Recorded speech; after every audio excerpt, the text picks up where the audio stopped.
السلام علیکم ورحمۃ اللہ وبرکاتہ۔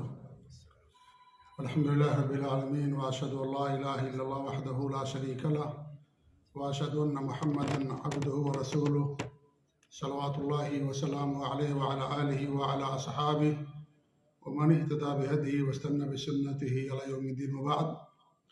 قال اللہ تبارک وتعالی فی کتابہ المجید یوصیکم اللہ فی اولادکم، وقال رسول اللہ صلی اللہ علیہ وآلہ وسلم من كان له 3 بنات فصبر عليهن وأطعمهن وكساهن وسقاهن من جدته كنا له حجابا من النار يوم القيامة، رواه ابن ماجہ۔ معزز و مکرم ناظرین و مشاہدین، سامعین و سامعات،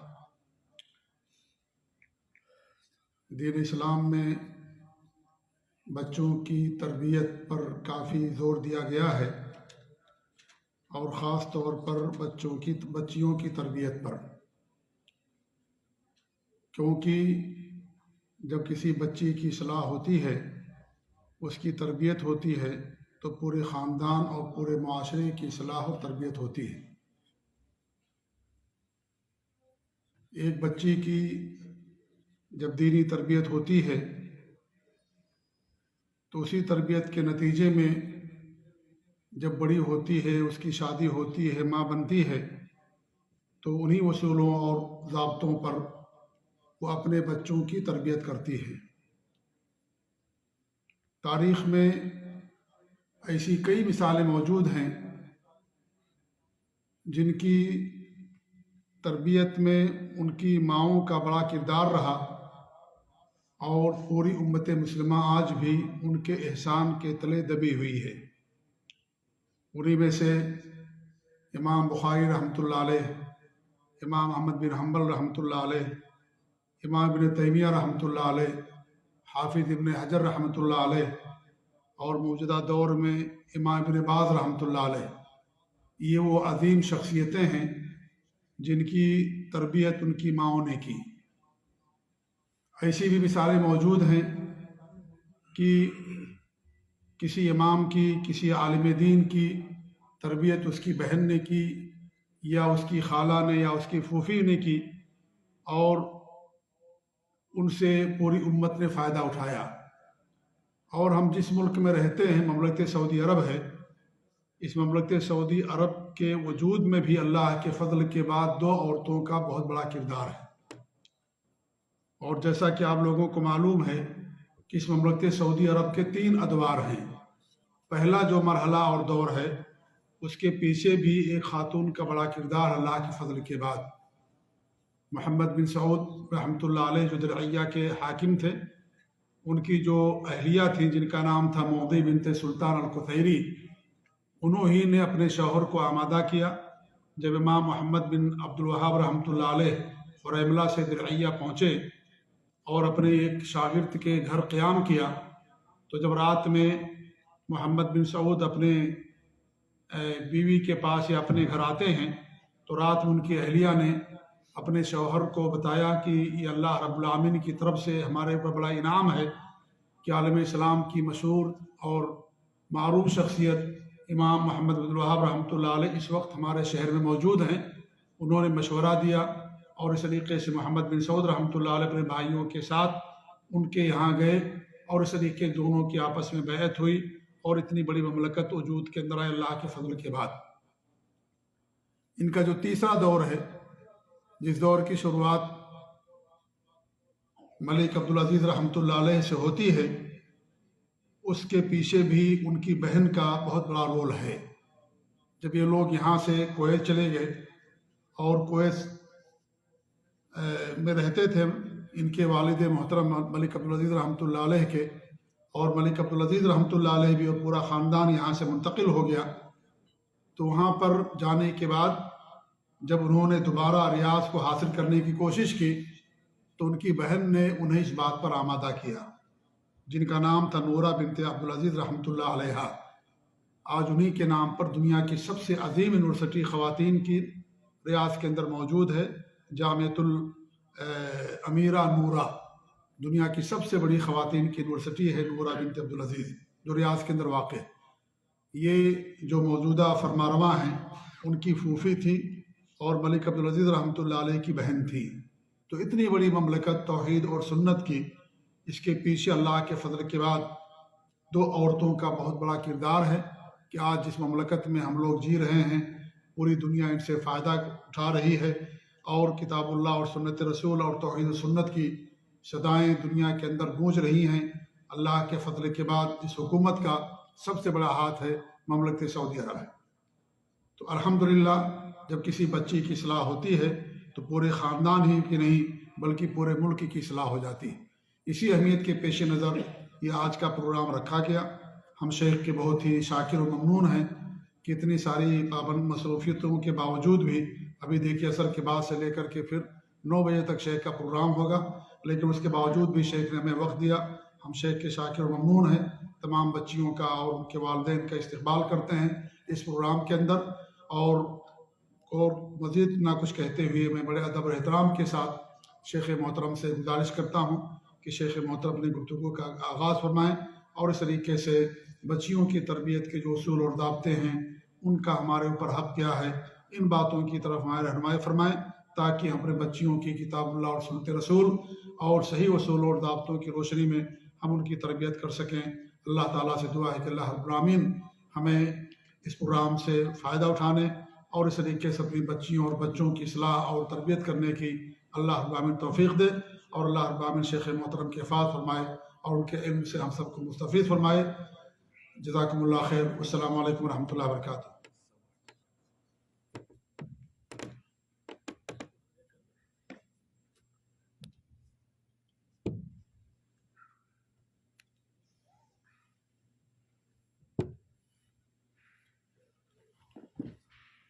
إن الحمد لله نحمده ونستعينه ونستغفره ونعوذ بالله من شرور أنفسنا ومن سيئات أعمالنا، من يهده الله فلا مضل له ومن يضلل فلا هادي له، وأشهد أن لا إله إلا الله وحده لا شريك له، وأشهد أن محمدا عبده ورسوله، أما بعد، فإن خير الحديث كتاب الله، وخير الهدي هدي محمد صلى الله عليه وعلى آله وسلم، وشر الأمور محدثاتها، وكل محدثة بدعة، وكل بدعة ضلالة، وكل ضلالة في النار۔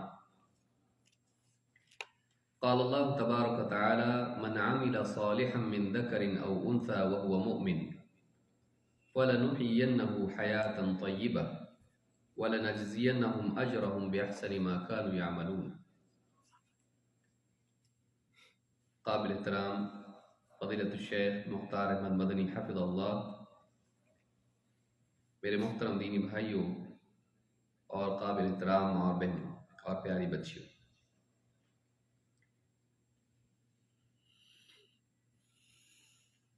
چونکہ یہ مجلس خاص طور سے ہماری ماں بہنوں کے لیے اور بچیوں کے لیے ہے، اس لیے کچھ باتیں قرآن کریم سے، نبی کریم صلی اللہ علیہ وسلم کی احادیث سے، اور خصوصاً صحابیات کی زندگی سے اس مجلس میں سامنے رکھنا چاہوں گا، جس سے ایک مسلمان عورت کے لیے رہنمائی ملے کہ اس کو کیسا بننا چاہیے۔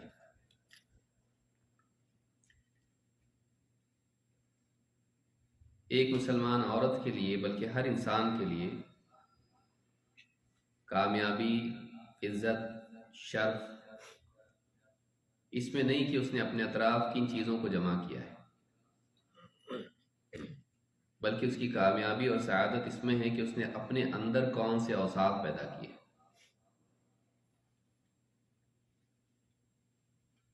زیورات، مال و دولت، زیب و زینت، خوبصورتی، اچھا لباس، اچھا گھر، پیسے، ڈگری، دنیا میں سٹیٹس، یہ ساری چیزیں ختم ہونے والی ہیں۔ اللہ کے نزدیک ان کی کوئی قیمت نہیں ہے۔ اصل چیز یہ ہے کہ انسان اپنے اندر کون سی صفات پیدا کرتا ہے، وہ کیسا ہے، اس نے باہر کیا جمع کیا یہ اصل نہیں ہے، اس نے اپنے اندر کیا چیزیں جمع کی، اس نے اپنے آپ کو کیسے بنایا۔ حتیٰ کہ ظاہری اعتبار سے جسمانی قوت یا خوبصورتی اللہ کے نزدیک یہ بھی اصل نہیں ہے۔ اصل یہ ہے کہ انسان کے ایمان میں قوت ہو اور اس کے پاس اخلاق کی طاقت ہو۔ صورت سے بڑھ کے اللہ کے نزدیک سیرت کی اہمیت ہے، اور چیزوں سے بڑھ کے انسان کے نزدیک اعمال کی قیمت ہے۔ ایک مسلمان کو اعمال جمع کرنے والا، نیکیاں جمع کرنے والا ہونا چاہیے، اور اسے باہر اپنے آپ کو خوبصورت اور مزین کرنے کی بجائے اپنے دل کو، اپنے اخلاق کو مزین کرنے والا، اپنی سیرت کو بہتر بنانے والا ہونا چاہیے۔ اللہ کے نبی صلی اللہ علیہ وسلم کی ایک حدیث سے آپ فرماتے ہیں، ان اللہ لا ينظر الى صورکم و اموالکم ولکن ينظر الى قلوبکم و اعمالکم۔ اللہ تعالیٰ تمہاری صورتوں کو اور تمہارے مالوں کو نہیں دیکھتا، بلکہ وہ تمہارے دلوں کو اور اعمال کو دیکھتا ہے۔ امام مسلم نے اس کو روایت کیا ہے۔ اس حدیث سے معلوم ہوتا ہے کہ انسان نے کتنا پیسہ جمع کیا، سماج میں اس کا مالی اعتبار سے کیا مقام اور سٹیٹس ہے، یا اسی طرح سے اس نے اپنے آپ کو کتنا خوبصورت بنایا، دیکھنے میں وہ کیسا ہے۔ اللہ کے ہاں اس کی کوئی اہمیت نہیں، گورا ہے، کالا ہے، عرب ہے، عجم ہے، مالدار ہے، غریب ہے، سرداری دنیا میں اس کو ملی ہے یا وہ ایک عام انسان ہے، امیر غریب، اللہ کے نزدیک ان چیزوں کی اہمیت نہیں، کیونکہ ان میں سے اکثر چیزیں ایسی ہوتی ہیں جو پیدائشی طور پر انسان کے ساتھ ہوتی ہیں، اس کی اپنی کمائی نہیں ہوتی۔ اصل یہ ہے کہ انسان اپنے آپ کو بناتا کیسے۔ انسان کی بدقسمتی یہ ہے کہ اکثر وہ اپنے باہر محنت کرتا ہے، اندر نہیں۔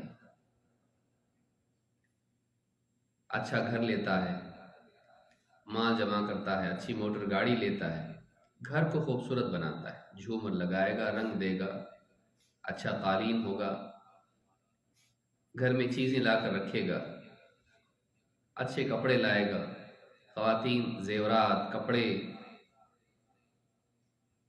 ہر چیز اچھی لاتا ہے تاکہ وہ اچھا دکھائی دے۔ اچھا دکھائی دینے کے چکر میں اچھا بننے سے انسان رہ جاتا ہے۔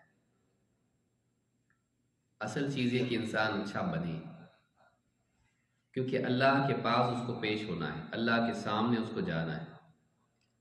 قیامت کا دن آئے گا، ساری چیزیں انسان سے چھین لی جائیں گی، اس کے پاس کچھ نہیں ہوگا، اس کے پاس ہوگا اس کا ایمان اور اس کے اعمال۔ یوم یقوم الناس لرب العالمین، اس دن سارے لوگ اللہ رب العالمین کے ہاں اس کے سامنے حساب کے لیے کھڑے کیے جائیں گے۔ ساری چیزیں پیچھے رہ جائیں گی، اور ہم بھی دیکھتے ہیں لوگوں کو دفن کیا جاتا ہے تو ان کے پاس ان کے زیورات، ان کے لباس، اچھی اچھی چیزیں جو دنیا میں استعمال کرتے تھے، موبائل فون، انگوٹھیاں، سب کچھ نکال لیا جاتا ہے، بس ایک کپڑے میں لپیٹ کر ان کو دفن کر دیا جاتا ہے۔ ایک انسان اپنے کفن کے ساتھ جاتا ہے، ساری چیزیں وارث آپس میں تقسیم کر لیتے ہیں، لیکن بدقسمتی یہ ہے کہ انسان چھوٹنے والی چیزوں کے لیے اپنی ساری زندگی داؤں پر لگا دیتا ہے، اور باقی رہنے والی چیزوں کے لیے انسان کوشش کرنے کو مؤخر کرتا رہتا ہے، کریں گے آئندہ، وہ انکار نہیں کرتا ہے لیکن اس کو ٹالتا ہے، یہاں تک کہ موت آ جاتی ہے اور انسان دنیا سے نکل جاتا ہے، حسرتوں کے ساتھ، افسوس کے ساتھ، بلکہ کبھی دنیا سے اس حال میں بھی جاتا ہے کہ اس کے پاس ایمان بھی نہیں ہوتا، وہاں جانے کے بعد اللہ تعالیٰ سے کہتا ہے رب ارجعون لعلی اعمل صالحا فیما ترکت، اے اللہ واپس لوٹا دے تاکہ میں وہ اعمال کر کے آؤں جو اب تک چھوڑتا رہا۔ ایمان لاؤں گا، اعمال کروں گا، دین پہ چلوں گا، تیرے دین کو مانوں گا، لیکن زندگی ختم ہو گئی، 50-60 سال کی زندگی اس کو ملی، لیکن اس زندگی کو اس نے برباد کر دیا دنیا ہی کو بنانے میں، اپنی آخرت کو نہیں بنا سکا۔ چیزیں جمع کرنے میں اس نے زندگی لگا دی، اوصاف اپنے اندر پیدا نہیں کر سکا۔ اصل چیز یہ ہے کہ انسان اپنے ایمان اور اپنے اعمال کی اصلاح کرے، اپنے باہر سے زیادہ اپنے اندر کو مزین کرنے کی کوشش کرے، یہی اصل چیز ہے جو اللہ کے ہاں واقعی قیمتی ہے، کیونکہ فیصلہ اللہ کے ہاں ہوتا ہے۔ لہذا اللہ کی نگاہ میں، اللہ کے ہاں، اللہ کے سامنے بندے کو اچھا بننا ہے۔ قرآن کریم میں اللہ تعالیٰ فرماتا ہے من عمل صالحا من ذکر او انثى وهو مؤمن فلنحيينه حیاتا طیبہ ولنجزینہم اجرہم باحسن ما كانوا يعملون، جو کوئی نیک عمل کرے، چاہے وہ مرد ہو یا عورت ہو، ہاں شرط یہ ہے کہ وہ ایمان والا ہو، وہ مومن ہو، تو ایسے انسان کو ہم دنیا میں اچھی زندگی عطا کریں گے، حیات طیبہ، پاکیزہ عمدہ زندگی دیں گے، اور ان کے بہترین اعمال کے مطابق ان کا اجر بھی آخرت میں عطا کریں گے۔ معلوم ہوا کہ دنیا اور آخرت سنورتی ہے ایمان و عمل سے، اس میں چیزوں کا کہیں بھی ذکر نہیں ہے، اچھا گھر، اچھی گاڑی، اچھا لباس، زیورات، پیسہ، کہیں اس کا ذکر نہیں ہے۔ من عمل صالحا من ذکر او انثى، یہ وعدہ مردوں کے لیے ہے تو عورتوں کے لیے بھی ہے، دونوں کے لیے ایک ہی قانون اور قاعدہ ہے، اور دونوں کے لیے وعدہ بھی ہے۔ نیک اعمال اور ایمان، اس پر وعدہ یہ ہے کہ دنیا میں حیات طیبہ ملے گی، اور ہر انسان اس دور میں حیات طیبہ کی تلاش میں ہے، اچھی زندگی وہ چاہتا ہے، لیکن مسئلہ یہ کہ وہ اچھی زندگی جانتا نہیں کیا ہے، اسی لیے چیزوں کے پیچھے دوڑتا رہتا ہے، جمع بھی کر لیتا ہے۔ بہت سے لوگ تو محروم رہ جاتے ہیں، بہت سے لوگ چیزیں جمع بھی کر لیتے ہیں خوش رہنے کے لیے، سکون کے لیے، اطمینان کے لیے، لیکن افسوس کہ جب جمع کر لیتے ہیں تب احساس ہوتا ہے کہ سب جمع کر کے بھی وہ نہیں ملا جس کے لیے جمع کیا تھا۔ زندگی میں سکون نہیں ہے، گھر میں چیزیں ہیں لیکن گھر میں سکون نہیں، ساری نعمتیں جمع کر لیں لیکن دل میں چین نہیں، اطمینان نہیں، ایک کمی کا احساس ابھی بھی ہے، ایک خلا، وائڈ ابھی بھی ہے، ایک عجیب سی بے چینی ہے۔ ڈاکٹروں کے پاس جاتا ہے، سائیکیٹرسٹ کے پاس جاتا ہے، معلوم نہیں سب کچھ ہے ڈاکٹر صاحب، لیکن سکون نہیں زندگی میں، معلوم نہیں، 50 سوال ڈاکٹر پوچھتا ہے، نہ اس کی سمجھ میں آتا ہے، نہ اس کی سمجھ میں آتا ہے مسئلہ کیا ہے۔ مسئلہ یہ کہ اس کی زندگی میں دین نہیں ہے، اس کی زندگی میں اللہ سے تعلق نہیں ہے، اس کی زندگی میں اعمال نہیں ہے، اس کی زندگی میں ایمان کی ترقی نہیں ہے۔ باہر سب کچھ ہے، اندر خالی ہے، باہر محل ہے، اندر کھنڈر ہے، کیسے سکون ملے گا کھنڈر میں؟ انسان باہر نہیں رہتا، اندر رہتا ہے، تو اندر کیسے بنایا؟ باہر تو بہت اچھا ہے لیکن اندر کیسے بنایا؟ زندگی میں چیزیں ہیں لیکن اعمال نہیں ہے، سکون اعمال سے ملتا ہے۔ انسان کی زندگی میں مضبوطی باہر جمع کی ہوئی چیزوں سے نہیں، اندر پیدا کی ہوئی مضبوطی سے، اپنے اندر لائے ہوئے ایمان سے ہوتی ہے۔ اس کے اندر کی زندگی نورانیت اس کے اندر آتی ہے ایمان سے، اسی لیے اللہ تعالیٰ نے حیات طیبہ کو ایمان و عمل سے جوڑا ہے، چیزوں سے نہیں، اس لیے کہ چیزیں جمع کر کے بھی انسان بے چین رہتا ہے۔ اس زندگی کا کیا فائدہ جس میں انسان کے پاس ساری چیزیں اور بے چینی ہو؟ اس کو خوشی چاہیے لیکن وہ لذتیں جمع کرتا ہے، نادان یہ نہیں سمجھتا ہے کہ لذتوں اور خوشی میں فرق ہوتا ہے، لذتیں خوشی نہیں ہیں، بلکہ بہت سی لذتیں اکثر ندامت پیدا کرتی ہیں، افسوس پیدا کرتی ہیں، پچھتاوا پیدا کرتی ہیں۔ وہ لذتوں کو خوشی سمجھ لیتا ہے اور لذت کی ساری چیزیں جمع کرنے لگتا ہے۔ جب جمع کر لیتا ہے سمجھ میں آتا ہے کہ لذتوں میں خوشی نہیں ہوتی ہے، خوشی اللہ کی طرف سے آتی ہے، سکون اللہ کی طرف سے آتا ہے۔ الا بذکر اللہ تطمئن القلوب، خبردار اللہ کی یاد سے دل اطمینان پاتے ہیں۔ پتہ چلا کہ اطمینان کے لیے اللہ سے اپنے قلب کو متعلق کرنا پڑتا ہے۔ براہ راست دل کا معاملہ اللہ سے جوڑنے سے دل میں سکون آتا ہے، چیزوں سے نہیں۔ پھر اگر گھر چھوٹا ہو، نبی صلی اللہ علیہ وسلم کی طرح اتنا چھوٹا کہ سجدہ کرنے کے لیے بیوی کو پاؤں سمیٹنے پڑتے ہوں، شوہر نماز پڑھ رہا ہے، تب بھی اس گھر میں خوشی ہوتی ہے کہ شوہر بیوی کی گود میں سر رکھ کے قرآن پڑھ رہا ہے، اور بیوی حیض کی حالت میں ہے، برتن سے پانی پی کے شوہر کو دے دے، شوہر وہیں سے پیتا جہاں سے بیوی نے پیا۔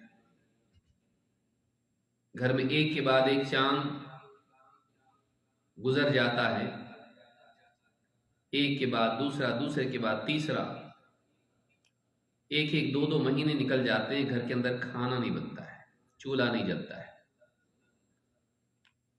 اور گھر کے اندر دو کالی چیزوں پر گزارا ہو رہا ہے، کھجوریں ہیں، پانی ہے، بس۔ لیکن دونوں خوش ہیں۔ خوشی چیزوں میں نہیں ہوتی ہے، خوشی دین میں ہے۔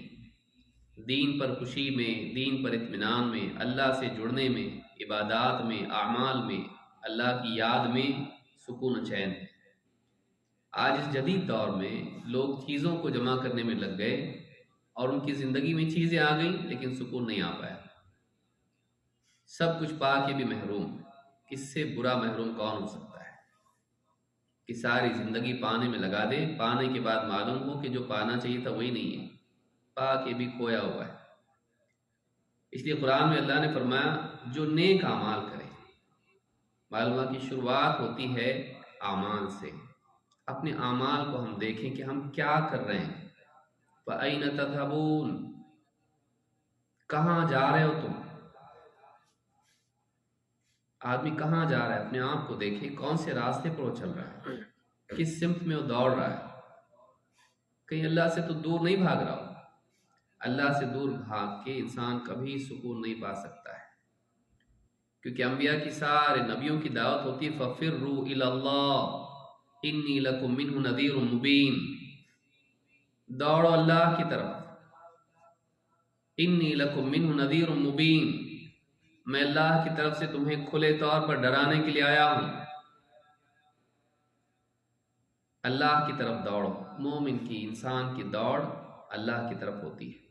اگر انسان اللہ کی طرف دوڑے، اب عجیب بات یہ ہے کہ اللہ سے ڈرانے کے لیے آیا ہوں لیکن دوڑنا اللہ کی طرف ہے۔ کیوں؟ اس لیے کہ اللہ سے اللہ ہی بچا سکتا ہے، کوئی اور نہیں۔ اللہ سے ڈر کے بھاگنا کہاں ہے؟ کہیں اور بھاگ سکتے ہو؟ نہیں۔ اللہ سے ڈر کے اللہ ہی کی طرف بھاگنا پڑتا ہے، کیونکہ اللہ کے عذاب سے اللہ ہی بچا سکتا ہے۔ وَأَعُوذُ بِكَ مِنْكَ، میں تجھ سے تیری ہی پناہ مانگتا ہوں۔ اللہ سے اللہ ہی بچا سکتا ہے۔ لہٰذا اس دور میں سب کچھ پا کے بھی انسان پریشان ہے۔ پہلے سے زیادہ ترقیات آج ہیں، لیکن پہلے سے زیادہ پریشان انسان ہے۔ وہ چیزوں کے ہجوم میں اس کا دم گھٹنے لگا ہے، چیزوں کی بھیڑ میں وہ اتنا گھر گیا ہے کہ اس کو سکون نہیں مل رہا ہے، سانس لینے نہیں ہو رہا ہے اس کو، سب کچھ ہو کے بھی نہیں ہے۔ تو میری محترم ماں اور بہنوں، اپنی زندگی میں یہ بات یاد رکھیں کہ خوشی چیزوں میں نہیں ہے، خوشی چیزوں کے پانے میں نہیں ہے۔ وہ وقتی خوشی ہوتی ہے، وہ پلیجر ہے۔ پلیجر اور ہیپینس میں فرق ہوتا ہے، لذتوں میں اور خوشی میں فرق ہوتا ہے۔ چیزوں کو پانے میں سکون اور خوشی نہیں ہے، اللہ کو پانے میں، اور اطمینان زندگی میں وہیں سے آتا ہے۔ اللہ دلوں میں سکون ڈالتا ہے۔ کوئی اور نہیں ڈال سکتا۔ تو کہا کہ حیات طیبہ ملتی ہے کس کو؟ مرد کو بھی، عورت کو بھی، لیکن کس بنیاد پر؟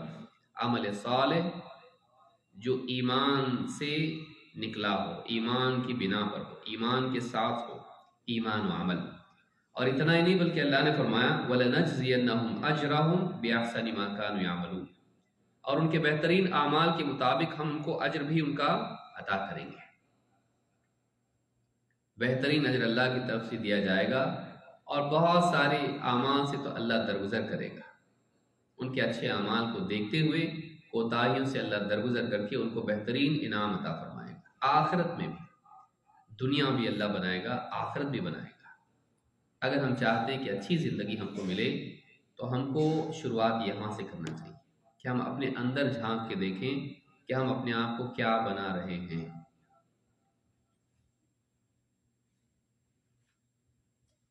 خواتین کے لیے قرآن کریم میں اللہ تعالیٰ نے بہت ساری ہدایت دی، اس لیے کہ قرآن جہاں مردوں کے لیے آخرت کا اور دنیا کا وعدہ کرتا ہے وہاں عورتوں کے لیے بھی، اسی طرح سے جہاں مردوں کے لیے ہدایت ہے وہیں عورتوں کے لیے بھی ہے۔ کامیاب عورتیں کون ہیں؟ قرآن کریم میں اللہ تعالیٰ نے خواتین کا ایک مقام پر خواتین کی صفات بیان کی ہے، ایک ہی آیت میں۔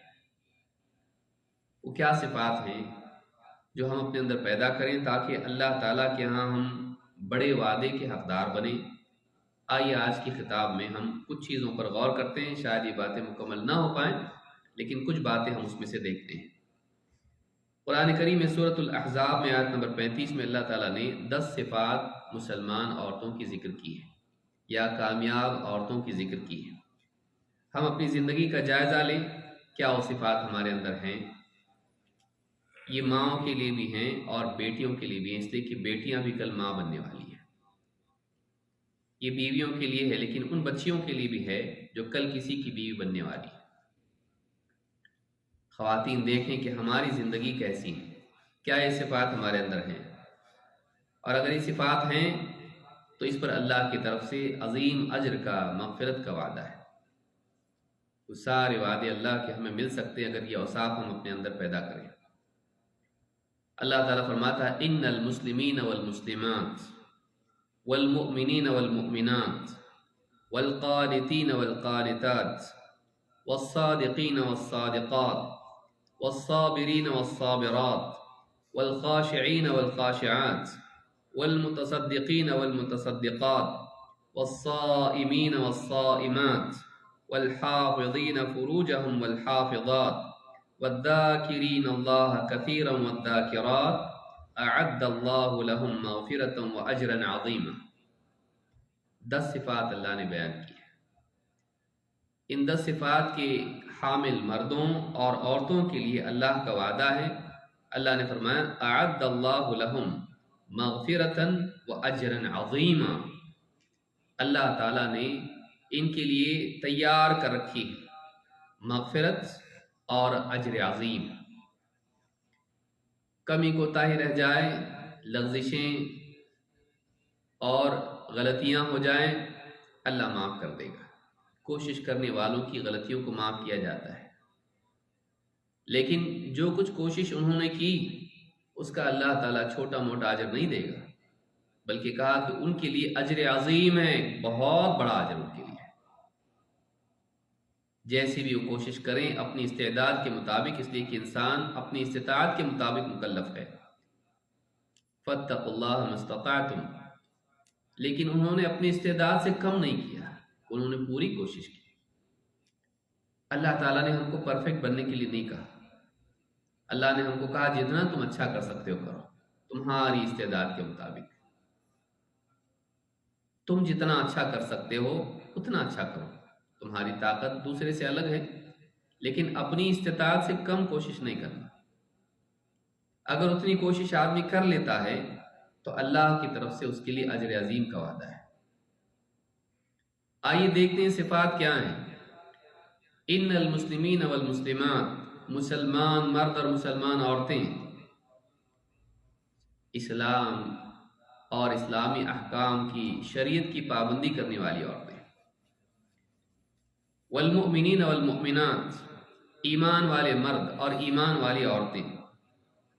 والقانتین والقانتات، دوام کے ساتھ فرما برداری کرنے والی اللہ اور اس کے رسول کی، طاعت کا اہتمام التزام کبھی کبھار نہیں بلکہ مداومت کے ساتھ میں پابندی کے ساتھ اللہ اور اس کے رسول کے حکموں پہ چلنے والی عورتیں، والصادقین والصادقات، سچ بولنے والے مرد، سچ بولنے والی عورتیں جن کی زندگی میں صدق و وفا ہو، جو بولیں تو سچا کر دکھائیں، زبان سے سچ بولیں اور عمل ان کے سچ کی تصدیق کرتا ہو، والصابرین والصابرات، صبر کرنے والے مرد اور صبر کرنے والی عورتیں،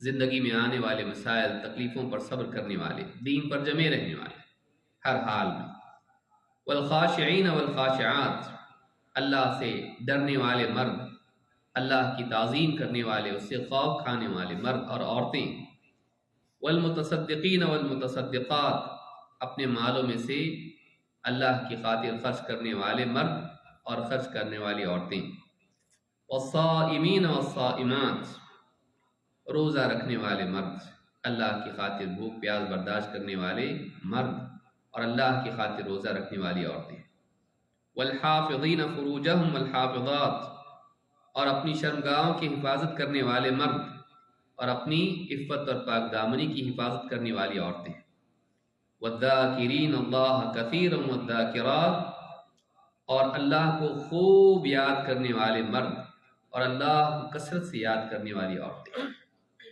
اعد اللہ لہم مغفرۃ واجرا عظیما، اللہ تعالیٰ نے ان کے لیے مغفرت اور اجر عظیم تیار کر رکھا ہے۔ یہ وہ صفات ہیں جو انسان کو اللہ کے انعام کا حقدار بناتی ہے، صفات جو اندر پیدا ہوتی ہیں، جو زندگی میں اعمال اور اوصاف کی صورت میں ظاہر ہوتی ہیں، یہ مردوں کے لیے بھی ہے اور عورتوں کے لیے بھی ہے، اور دونوں کے لیے مشترکہ وعدہ ہے، ان کے لیے مغفرت کا اور اجر عظیم کا وعدہ ہے۔ معلوم ہے کہ آخرت کی دوڑ میں اللہ کے ہاں دونوں میں مساوات ہے، دونوں کے لیے برابر کا موقع ہے، مردوں کے لیے بھی عورتوں کے لیے بھی۔ اللہ کے ہاں کسی کے لیے کسی پر ظلم نہیں ہے، مردوں کے لیے بھی اللہ کی طرف سے وعدہ ہے، عورتوں کے لیے بھی ہے۔ آئیے ایک ایک کر کے وقت کی گنجائش کو دیکھتے ہوئے ان اوصاف کو سمجھنے کی کوشش کرتے ہیں صحابیات کی زندگی سے۔ سب سے پہلی چیز ہے ان المسلمین والمسلمات، مسلمان مرد اور مسلمان عورتیں۔ اہل علم خاص طور سے امام عبد الرحمن بن ناصر السعدی نے اس آیت کی تفسیر میں کہا کہ وہ عورتیں، وہ مرد جو اللہ کی شریعت کے پابند ہوتے ہیں، شرعی احکام میں اسلامی احکام کی پابندی کرتے ہیں، اور ایسی عورتیں۔ اللہ کے نبی صلی اللہ علیہ وسلم کے صحابی اسید الانصاری کہتے ہیں انہ سمع رسول اللہ صلی اللہ علیہ وسلم یقول وهو خارج من المسجد، اللہ کے رسول صلی اللہ علیہ وسلم مسجد کے باہر تھے، کہتے میں نے انہیں اللہ کے رسول صلی اللہ علیہ وسلم کو یوں کہتے سنا، اور فاختلط الرجال مع النساء في الطريق، اور حال یہ تھا کہ راستے میں مسجد سے باہر مرد اور عورت، مردوں کا عورتوں کا اختلاط ہو رہا تھا، بھیڑ میں ایک ساتھ سب مکس ہو گئے تھے۔ فقال رسول اللہ صلی اللہ علیہ وسلم للنساء، فقال رسول اللہ صلی اللہ علیہ وسلم للنساء، آپ نے آواز دے کر عورتوں سے کہا استأخرن فإنه ليس لكن أن تحققن الطريق، تھوڑا ہٹ کے چلو، راستے کے درمیان سے چلنا تمہارے لیے مناسب نہیں ہے، علیکن بحافات الطریق، بلکہ تمہارے لیے راستے کے کنارے سے چلنا زیادہ مناسب ہے۔ مردوں کے ساتھ عورتیں کندھے سے کندھا لگا کر اور ان سے مل جل کر چلیں، ایک دوسرے کا دھکا دوسرے کو لگے، یہ عورتوں کے لیے مناسب نہیں ہے، بلکہ ان کے لیے مناسب یہ ہے کہ وہ راستے کے کنارے سے چلیں، اپنے آپ کو مردوں سے اور ان کے مس سے بچاتے ہوئے، اختلاط سے بچتے ہوئے۔ بس ایک حکم تھا اللہ کے نبی صلی اللہ علیہ وسلم کا کہ عورتوں کا مردوں کا اختلاط نہیں ہونا چاہیے، راستے میں عورتیں راستے کے کنارے سے چلیں۔ صحابی فرماتے فکانت المرأة تلتصق بالجدار حتى ان ثوبها ليتعلق بالجدار من لصوقها به۔ کہتے ہیں اس حکم کا اثر یہ ہوا کہ خواتین اتنا دیوار سے قریب ہو کر چلنے لگیں کہ ان کے کپڑے ان کے لباس دیوار کی قربت کی وجہ سے اس میں پھنس جاتے تھے، جھاڑی میں یا اس طرح کی چیزوں میں ان کا کپڑا پھنس جاتا تھا، اتنا قریب ہو کر دیوار سے چلتی تھی۔ امام ابو داؤد نے اس کو روایت کیا ہے۔ اس سے معلوم ہوتا ہے کہ اس زمانے کی عورتوں کا مزاج کیا تھا۔ لا علمی کی وجہ سے کسی سے کوئی غلطی ہو سکتی ہے، غفلت کی وجہ سے انسان بعض اوقات غلطی کرتا ہے، مرد بھی عورتیں بھی، لیکن شرعی احکام سامنے آ جانے کے بعد انسان کو چاہیے کہ اپنے راستے کو، اپنے طریقے کو تبدیل کرے۔ اور انسان ہی وہ مخلوق ہے جو اپنے راستے کو تبدیل کر سکتی ہے۔ چڑیا، تتلی، شہد کی مکھی، جانور، ان کا ایک طریقہ ہے، وہ اسی کے مطابق جیتے ہیں، بدلاؤ نہیں آتا اس میں۔ ایک پیٹرن ہے جو اللہ نے ان کو دیا ہے، بس اسی کو فالو کرتے ہیں، وہ چینج نہیں کر پاتے اس کو۔ انسان کو اللہ نے عجیب صلاحیت دی ہے کہ وہ کسی بھی غلط راستے پر جا رہا ہو، اگر وہ ارادہ کر لے تو اپنا راستہ چن کے صحیح کر سکتا ہے، اپنی زندگی میں بدلاؤ لا سکتا ہے، اپنی زندگی کا پیٹرن چینج کر سکتا ہے۔ یہ عجیب صلاحیت اللہ تعالیٰ نے انسان کو دی ہے، مردوں کو بھی عورتوں کو بھی۔ بعض اوقات ہم جیتے رہتے ہیں، بس ہم ایسے ہی ہیں، ویسے ہی جیتے رہیں گے، نہیں، کل تک جی لیے جیسا جیے، کوئی بات نہیں، بے پردگی کے ساتھ جیے، کوئی بات نہیں، غلط ہے، لیکن آج تو ہوش آیا، آج معلوم ہوا، آج ہم پردہ کرنے والے بنے۔ بلکہ اس میں صحیح بات یہ ہے اور راجح قول ہی ہے کہ عورت پردہ کرے تو چہرے کا بھی کرے۔ راجح قول ہی ہے کہ پردہ چہرے کا بھی ہونا چاہیے،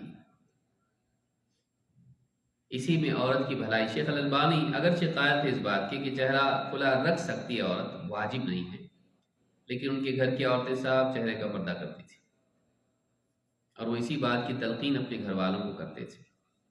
کیوں؟ انہوں نے جواب خود دیا، اور آڈیو میں ان کا جواب ہے کہ اللہ کے، اور کتاب میں بھی ہے، اللہ کے نبی صلی اللہ علیہ وسلم کے زمانے میں نیک عورتیں چہرے کا بھی پردہ کیا کرتی تھی۔ اس زمانے کی عورتوں کا عام طریقہ تھا، آپ صلی اللہ علیہ وسلم کے گھر والوں کا طریقہ یہ تھا۔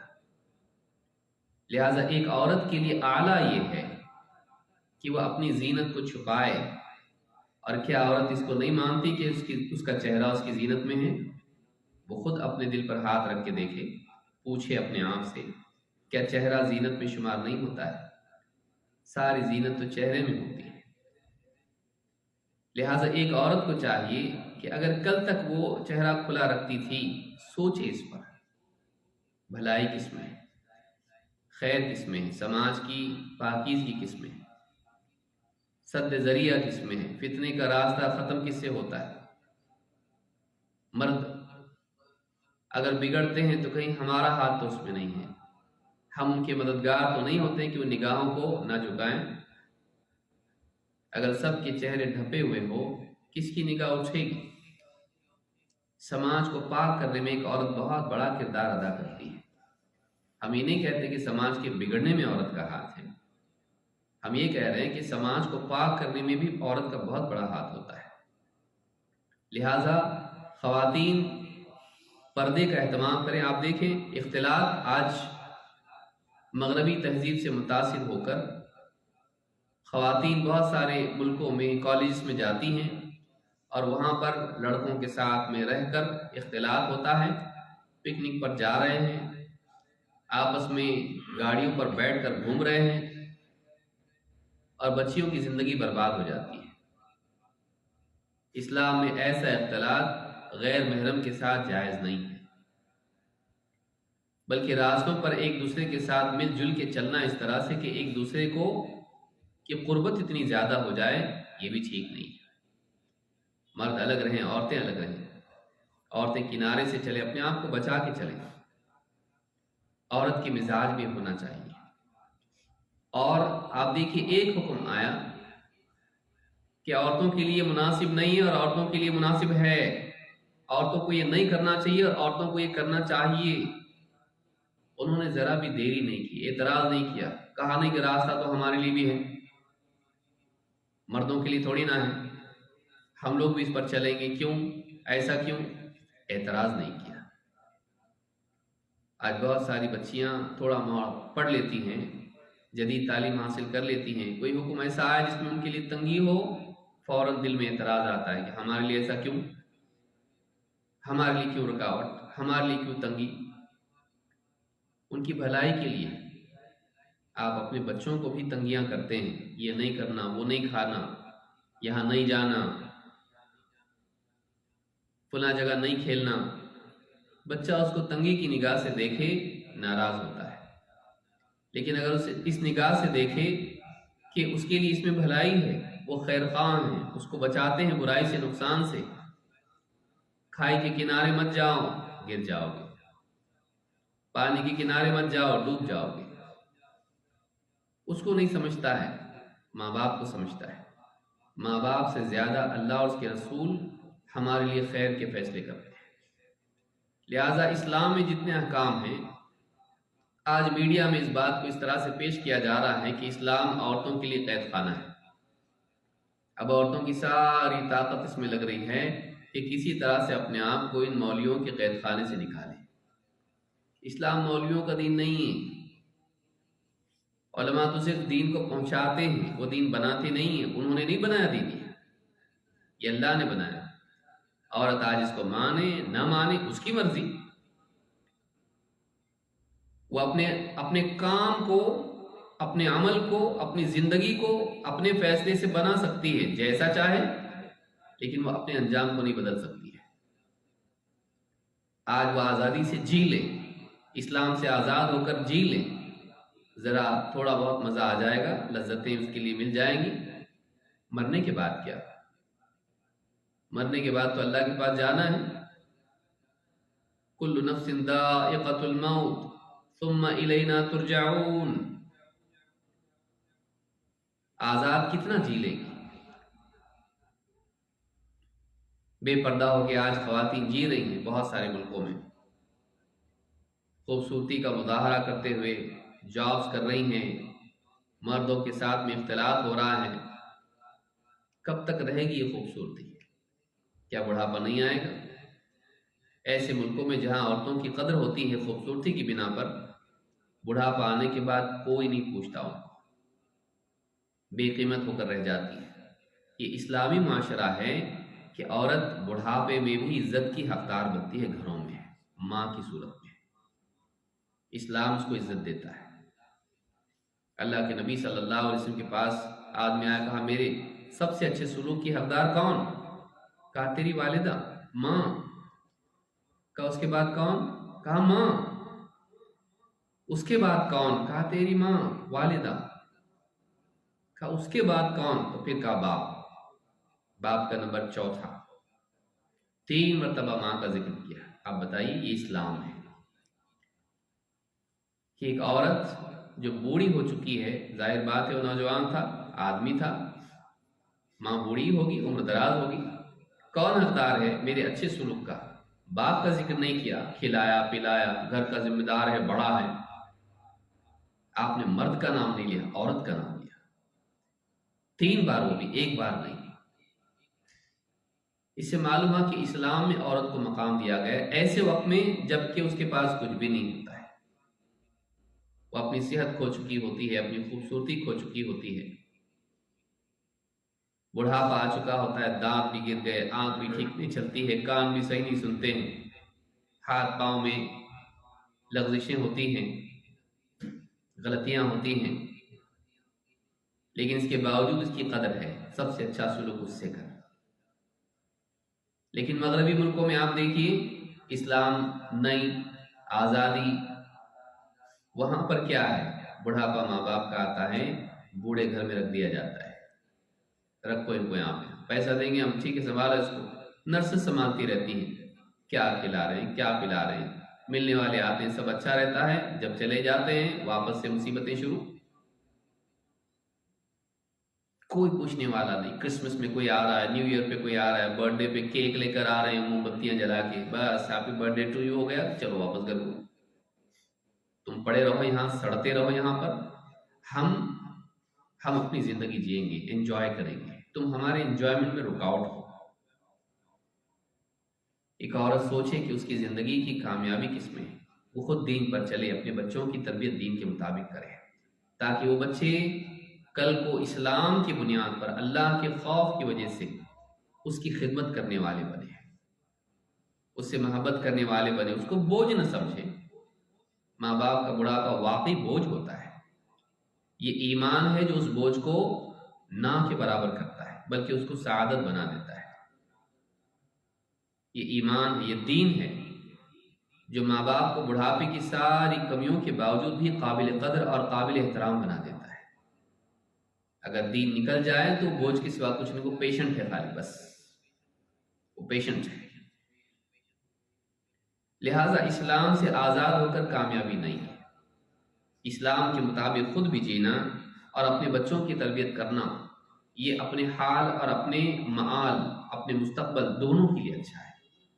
تو سب سے پہلی چیز آپ نے دیکھی اللہ کے نبی صلی اللہ علیہ وسلم کی اس حدیث سے بھی اور قرآن کی اس آیت میں بھی، سب سے پہلی صفت کامیابی کے لیے ہے کہ انسان کے پاس اسلام ہو، ہم اسلام کو ماننے والے ہوں، اسلام کے کسی حکم پر ہم کو شک نہ ہو، کسی حکم پر شریعت کے اعتراض نہ ہو، پردہ، میراث، عورتوں کے حقوق، بیوی کی ماتحتی، ساری چیزیں آج نئے دور میں آ کے عورتیں اعتراض کر رہی ہیں، فیمنزم کی آواز اٹھ رہی ہے، میرا جسم میری مرضی، میں جو چاہے کروں۔ آزادی کے نام پر عورت کا استحصال ہو رہا ہے۔ عورت کو یاد رکھنا چاہیے کہ اسلام میرے لیے پنجرہ نہیں ہے، میرے لیے حفاظت والا قلعہ ہے۔ انسان کا زاویہ ہوتا ہے، ایٹیٹیوڈ ہوتا ہے، وہ کس زاویے سے چیزوں کو دیکھتا ہے۔ اگر اس کے دیکھنے کا زاویہ غلط ہو، صحیح چیز بھی غلط دکھائی دیتی ہے۔ مثال کے طور پر آپ دیکھیے، عورتوں کے لیے میراث میں ایک ہی مسئلہ دیکھ لیجیے، عورتوں کے لیے میراث میں آدمی کے لیے 2 حصے تو عورت کے لیے 1، بیٹی بیٹے کے اعتبار سے آپ دیکھیں اس کو تو بیٹے کو 2 حصے ملیں گے جائیداد میں اور بیٹی کو 1۔ بظاہر یہ اعتراض کی چیز دکھائی دیتی ہے، لیکن آپ دیکھیں کہ مرد کے لیے اللہ رب العالمین نے گھر کا سارا خرچ ذمہ داری مرد پر ڈالی ہے، عورت پر بالکل نہیں۔ دوائی کا خرچ، کھانے پینے کا، لباس کا، ساری چیزوں کا خرچ مرد کو دینا ہے، عورتوں پر کوئی خرچ ہے ہی نہیں گھر میں۔ لیکن اس کے باوجود اللہ تعالیٰ نے جائیداد میں عورتوں کا حصہ رکھا ہے۔ ہوتا تو یہ کہ جب مرد ہی سب کچھ کر رہا ہے تو سارا اسی کو دیا جائے۔ عورتوں کا فائنینشلی گھر میں کیا حصہ ہے؟ کوئی یوگدان نہیں، تو پھر عورتوں کو کیوں دے جائیداد؟ نہیں، اللہ نے عورتوں کو بھی دی۔ عورتوں پر کوئی فائنینشل ذمہ داری گھر کی نہیں ہے، لیکن اس کے باوجود بھی عورتوں کو جائیداد میں حصہ دیا گیا اور اس کا مالک اس کو بنایا گیا۔ تو مرد سارا خرچ کرے گا لیکن مرد کو ملے گا، اور عورت کچھ خرچ نہیں کرے گی لیکن پھر بھی اس کو ملے گا۔ تو اس طرح کے کئی احکام ہیں جس میں بظاہر دکھائی دیتا ہے کہ یہ ظلم ہے، لیکن اللہ رب العالمین نے انسان کے ساتھ عدل کیا ہے۔ اللہ کے کسی فیصلے میں ظلم نہیں ہوتا ہے۔ تو ایمان والوں کو چاہیے کہ وہ اللہ کی شریعت پر اطمینان رکھیں، خاص کر کے اس دور میں خواتین کے مزاج میں دھیرے دھیرے میڈیا کی وجہ سے باتیں آتی ہیں کہ ہم کو اسلام میں بہت پابندیاں ہیں، مردوں کو آزادیاں ہیں، مردوں کا میدان کار الگ ہے، عورتوں کا میدان الگ ہے۔ شریعت پر راضی رہنا، جو احکام ہیں ان پر راضی رہنا، کیونکہ اسی میں ہمارا امتحان ہے۔ مردوں کے لیے امتحان کا دائرہ الگ ہے، عورتوں کے لیے امتحان کا دائرہ الگ ہے، اپنے اپنے دائرے میں دونوں کو آزمایا جا رہا ہے۔ ہم اپنی آزمائش میں کامیاب ہو جائیں، آخرت میں ہمارے لیے آزادی ہی آزادی ہے، وہاں کوئی پابندی نہیں۔ لہم ما یشاؤون فیہا ولدینا مزید، جنت میں ان کے لیے سب کچھ ہوگا جس کی وہ چاہت کریں، اور ہمارے پاس اور بھی زیادہ ہے، اللہ کا دیدار وہاں ہوگا۔ تو سب سے پہلی چیز یہ یاد رکھیں، کامیاب عورت کون ہے؟ کامیاب عورت وہ ہے جس کا دل اسلام کے احکام پر مطمئن ہو، اور وہ اسلام کی چار دیواری میں جینے کے لیے خوشحالی کے ساتھ جینے کے لیے تیار ہے۔ میں خوش ہوں اس پر، رضیت باللہ ربا وبالاسلام دینا وبمحمد نبیا، میں اللہ کے رب ہونے پر راضی، اسلام کے دین ہونے پر راضی، اور محمد صلی اللہ علیہ وسلم کے نبی اور رسول ہونے پر راضی۔ یہ اندر سے رضا ہونی چاہیے، اللہ کی شریعت پر رضامندی۔ دوسری صفت عورت کی ایمان اور یقین۔ جو بھی باتیں کتاب و سنت میں ہیں، جو بھی باتیں اللہ نے بتائی، رسول صلی اللہ علیہ وسلم نے بتائی، ان میں شک نہ ہو، ان پر یقین کریں۔ اللہ کی باتوں پر، اللہ کے وعدوں پر، اللہ کی مدد پر، دنیا اور آخرت کے اعتبار سے اللہ کے اجر پر یقین ہونا چاہیے۔ دل میں ذرا بھی کھٹک اور شک نہ ہو، یہ صحیح ہے یا غلط، حق ہے یا باطل۔ اللہ اور اس کے رسول کی بات ہمیشہ حق ہوتی ہے، اللہ کا وعدہ کبھی جھوٹا نہیں ہوتا ہے۔ انس بن مالک رضی اللہ تعالیٰ عنہ کہتے ہیں، اب اس واقعے میں آپ دیکھیں صحابیات کا یقین کیسا تھا۔ قال ابو طلحہ لأم سلیم، ابو طلحہ رضی اللہ تعالیٰ عنہ نے اپنی بیوی ام سلیم سے کہا، لقد سمعت صوت رسول اللہ صلی اللہ علیہ وسلم ضعیفا، بیوی سے آ کے شوہر نے کہا، مجھے اللہ کے نبی صلی اللہ علیہ وسلم کی آواز میں کچھ کمزوری محسوس ہو رہی ہے، اعرف فیہ الجوع، مجھے یقین ہے آپ بھوکے ہوں گے، فہل عندک من شیء، کچھ ہے تمہارے پاس کھانے کی چیز نبی صلی اللہ علیہ وسلم کے لیے؟ قالت نعم، کہنے لگی ہاں ہے۔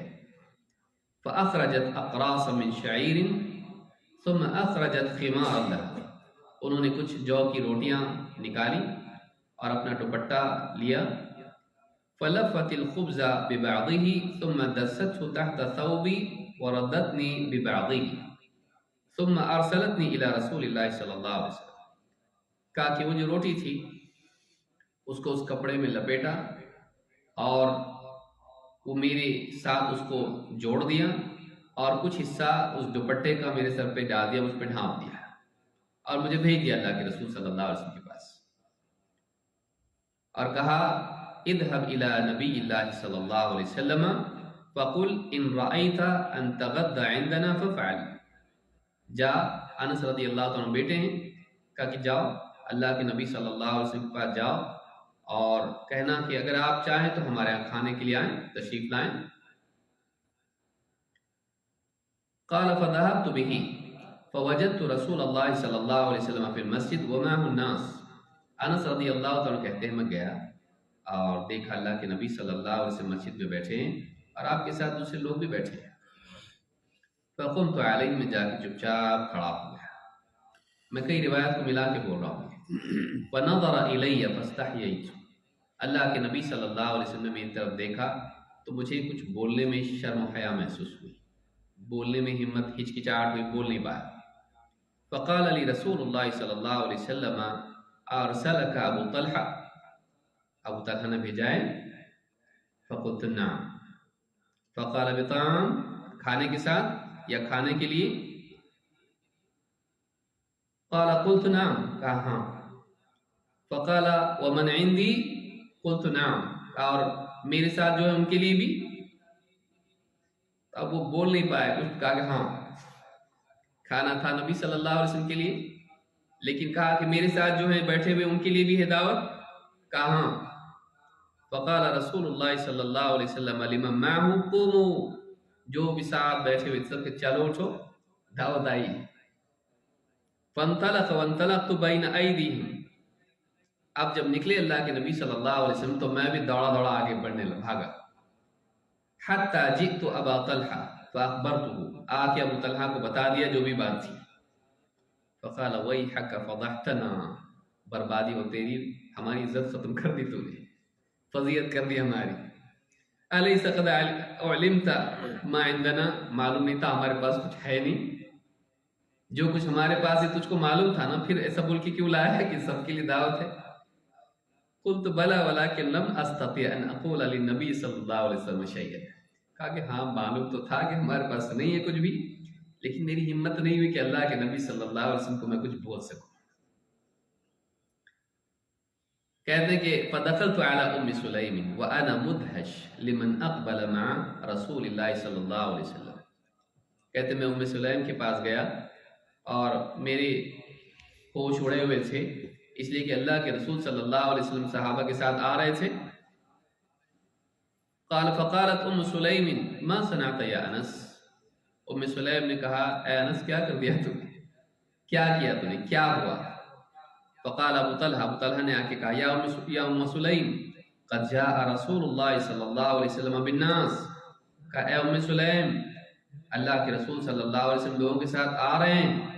ولیس عندنا من الطعام ما نطعمهم، ہمارے پاس کھلانے کے لیے کچھ بھی نہیں، ہمارے پاس کھلانے کے لیے کچھ نہیں ہے. اے ام سلیم کا حال دیکھیے کیا ہے. فقالت، ایک ہی جملہ کہا، فقالت اللہ ورسولہ اعلم، اگر آ رہے ہیں لے کر سب کو تو اللہ اور اس کا رسول ہی بہتر جانتا ہے. اللہ ورسولہ اعلم، جب آ رہے ہیں آپ تو بس اللہ تعالیٰ جو کرنا ہے کرے گا. قال فانطلق ابو طلحہ حتى لقي رسول اللہ صلی اللہ علیہ وسلم، ابو طلحہ بھی دوڑے دوڑے گئے، اللہ کے رسول صلی اللہ علیہ وسلم سے ملاقات ہوئی. فاقبل ابو طلحہ ورسول اللہ صلی اللہ علیہ وسلم حتى دخل، دونوں کے دونوں ابو طلحہ اور اللہ کے رسول صلی اللہ علیہ وسلم آئے یہاں تک کہ گھر میں داخل ہوئے. فقال رسول اللہ صلی اللہ علیہ وسلم حلمی یا ام سلیم ما عندک، اے ام سلیم جو کچھ تمہارے پاس ہے لاؤ. وقالت انما صنعته لك وحدك، کہ اللہ کے رسول یہ جو کچھ بنایا تھا میں نے آپ کے لیے، اکیلے آپ کے لیے بنایا تھا. فقال ہاتی، کہ اللہ. فاتت بذلك الخبز فامر به ففتح وعصرت ام سلیم عکۃ لها فادمته، وہ روٹی لی، اس کو توڑ کے ٹکڑے کیے اور تھوڑا سا ان کے ہاں گھی یا اس طرح کی چیز تھی اس کو اس پر ڈالا. ثم قال فيه رسول اللہ صلی اللہ علیہ وسلم ما شاء اللہ ان یقول، اور اللہ کے نبی صلی اللہ علیہ وسلم نے اس پر جو بھی دعا کرنی تھی، جو بھی آپ کو اللہ سے مانگنا تھا مانگا، جو کہنا تھا کہا. ایک روایت میں کہ قال هل عندك سمن، قالت نعم قد كان منه عندي عكة فيها شيء من السمن، قال فأتي بها، کہا کہ تمہارے پاس کوئی گھی یا اس طرح کی چیز ہے؟ کہا کہ ہاں ہے، میرے پاس ایک ڈبیا اس طرح کا برتن تھا، اس میں وہ تھا، میں لے آئی. آپ نے کہا لے آؤ. قال فجئته بها ففتح رباطها ثم قال بسم اللہ اللهم اعظم فيها البرکہ، آپ نے اس کو کھولا اور کہا بسم اللہ، اے اللہ اس میں برکت کو بڑھا دے. قال فقال، اور کہا اقلبیها فقبلتها، کہا کہ اس کو الٹ دو برتن میں، میں نے الٹ دیا. فعصرها نبی اللہ صلی اللہ علیہ وسلم وهو یسمی، اور آپ نے اس کو مکس کیا روٹی کے ساتھ میں اور آپ اللہ کا نام لے رہے تھے. ثم قال ائذن ل10، 10 کو بلاؤ. فأذن لهم فأكلوا حتى شبعوا ثم خرجوا، 10 آدمی گھر میں آئے، پیٹ بھر کے کھایا، باہر نکلے. ثم قال ائذن ل10، پھر 10 کو بلاؤ. فأذن لهم فأكلوا حتى شبعوا ثم خرجوا، 10 آئے کھائے باہر گئے. ثم قال ائذن ل10 فأذن لهم فأكلوا حتى شبعوا ثم خرجوا، پیٹ بھر کے کھایا، سیر ہو کر کھا کر باہر گئے. ثم أذن ل10 فأكل القوم كلهم وشبعوا والقوم 80 رجلا، سب کے سب آ کے 10 کر کے کھاتے گئے اور باہر سیر ہو کر باہر گئے. اور آدمی کتنے آئے تھے؟ 80 لوگ آئے تھے. ایک روٹی ہے اس کے ٹکڑے کیے گئے، اس پر جو کچھ بھی گھر میں تھا اس کے اوپر گھی تیل جو بھی تھا ڈال دیا، اور اس کے بعد میں ان لوگوں کو ایک ایک 10 کو بلا کے کھلایا گیا، سب کے سب کھا کے گئے۔ ثم اکل النبی صلی اللہ علیہ وسلم ثم قام وجعلت انظر هل نقص منها شيء۔ اللہ کے نبی صلی اللہ علیہ وسلم سب کے فارغ ہونے کے بعد آپ نے کھایا، اور پھر آپ کھڑے ہوئے تو میں اس کھانے کو دیکھنے لگی اس میں سے کچھ کم ہوا ہے کہ نہیں ہوا ہے۔ ففضل فيها فضل فدفعها الى ام سلیم فقال کلی واطعمی جیرانی، کلی واطعمی جیرانک، اس میں بچا ہوا تھا، وہ بچا ہوا آپ نے ام سلیم کو دیا اور کہا تم بھی کھاؤ اور اپنے پڑوسیوں کو بھی کھلاؤ۔ یعنی اتنے لوگ 80 لوگ کھا کے بھی وہ باقی رہا، اور آپ نے خود بھی کھایا، پھر ام سلیم کو سب کچھ چھوڑ کے کہا کہ تم بھی کھاؤ اور پڑوسیوں کو بھی کھلاؤ۔ ایک روٹی کے ٹکڑے اتنے کیے گئے، اور 10 آدمی آ کے کھا رہے ہیں، 80 آدمی کھا کے پھر بچ رہا ہے، پھر آپ کھا رہے ہیں، پھر گھر والوں کے لیے چھوڑ دیا، کچھ بھی کم نہیں ہوا۔ امام البخاری اور مسلم دونوں نے اس کو روایت کیا ہے، میں نے کئی روایت کو جوڑ کے متن ذکر کیا آپ کے سامنے۔ آپ دیکھیے ایک جملہ ان کا تھا، کیا تھا؟ اللہ و رسولہ اعلم، اللہ اور اس کا رسول ہی بہتر جانتے ہیں۔ اللہ کے نبی صلی اللہ علیہ وسلم نے اگر فیصلہ کیا ہے کہ سب کو لے کے جانا ہے، ٹھیک ہے، ہم اس سے راضی ہیں، اللہ ہمارے لیے راستہ نکالے گا، اللہ بہتر جانتا ہے یہ فیصلہ رسول نے کیوں کیا۔ اور آپ خود جانتے ہیں کہ آپ اتنے لوگوں کو لے کر آ رہے ہیں، آپ نے پوچھا بھی نہیں کہ ہمارے پاس اتنا ہے کہ نہیں، تو جب آپ نے فیصلہ کیا ہے تو کچھ نہ کچھ اس میں حکمت ہوگی۔ ہمیں یقین ہے اللہ اور اس کے رسول کے فیصلے پر، ہم یقین رکھتے ہیں کہ اسی میں خیر ہے۔ یقین ہونا، اطمینان ہونا، دل میں سکون ہونا، شک نہیں کرنا، کیوں ایسا کر لیا اللہ کے رسول صلی اللہ علیہ وسلم نے، کیا سوچ کے کیا ایسا، کیوں حکم دیا اللہ نے ایسا، کیا ہوگا معلوم نہیں۔ اب یقین، اللہ اور اس کا رسول بہتر جانتے ہیں، اللہ کا معاملہ اللہ دیکھ لے گا، اس میں یقین ہونا چاہیے۔ دین کی جتنی بھی باتیں ہیں، کتاب و سنت کی جتنی بھی باتیں ہیں، دل میں کبھی اس کے لیے کھٹک اور خلش اور شک نہیں ہونا چاہیے، یقین ہونا چاہیے۔ یہ دوسری صفت ہے والمؤمنین والمؤمنات۔ 3 والقانتین والقانتات، فرما بردار مرد اور فرما بردار عورتیں۔ مغیرہ بن شعبہ کہتے ہیں اتیت النبی صلی اللہ علیہ وسلم فذکرت له امرأة اخطبها، میں اللہ کے نبی صلی اللہ علیہ وسلم کے پاس آیا اور میں نے آپ کے سامنے تذکرہ کیا ایک عورت کے بارے میں، کہا کہ میں اس کو پیغام بھیجنا چاہتا ہوں نکاح کا۔ فقال اذهب فانظر الیها، جاؤ اور دیکھ بھی لو، جس سے نکاح کا ارادہ ہے اس کو دیکھ لو۔ فَإِنَّهُ أَجْدَرُ أَن يُؤْدَمَ بَيْنَكُمَا، یہ تمہارے نکاح کے بندھن کی پختگی کے لیے، آپسی محبت کے لیے یہ زیادہ مناسب ہے۔ فَأَتَيْتُ امْرَأَةً مِنَ الْأَنصَارِ فَخَطَبْتُهَا إِلَى أَبَوَيْهَا، وہ انصاری خاتون تھی جن کو رشتہ میں دینا چاہ رہا تھا۔ میں گھر گیا، ماں باپ سے ملا اور ان کے سامنے رشتہ اپنا پیش کیا، پیغام دیا، رشتے کی بات کی۔ فَأَخْبَرْتُهُمَا بِقَوْلِ النَّبِيِّ صلی اللہ علیہ وسلم فَكَأَنَّهُمَا كَرِهَا ذَلِكَ، اور میں نے بتایا کہ اللہ کے نبی صلی اللہ علیہ وسلم نے کہا کہ دیکھ لو، فَكَأَنَّهُمَا كَرِهَا ذَلِكَ، ایسا محسوس ہو رہا تھا ان کے چہروں سے کہ ان کا یعنی میرا ان کی بیٹی کو دیکھنا ان کو پسند نہیں تھا، ان کے اوپر بہت بوجھ تھا یہ کہ ہماری کنواری بچی ہے اور اس کو ایک اجنبی آ کر دیکھے گا، تو اس معاشرے میں یہ چیز نہیں تھی، ابھی تو نیا حکم آنے والا ہے دیکھنے کا، لیکن ان کو تھوڑا سا کراہت محسوس ہوئی کہ ہماری بچی کو کوئی آ کے دیکھے۔ یہ بھی دیکھیے ماں باپ کے لیے یہ بھی ایک چیز ہے کہ ان کے مزاج میں ہونا چاہیے کہ ان کی بچی کو کوئی نہیں دیکھے۔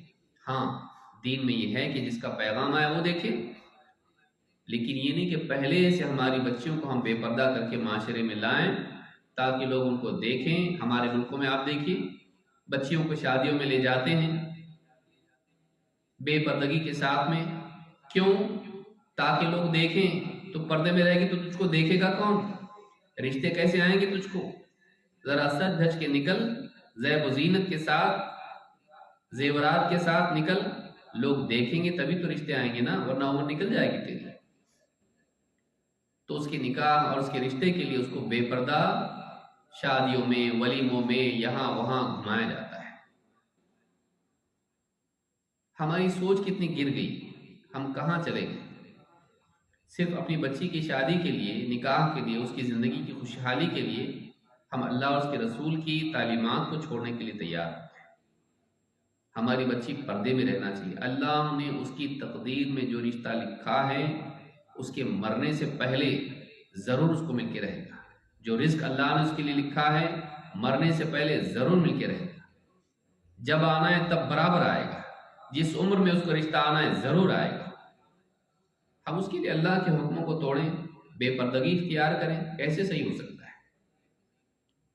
سارے فیصلے اللہ کے پاس سے ہوتے ہیں۔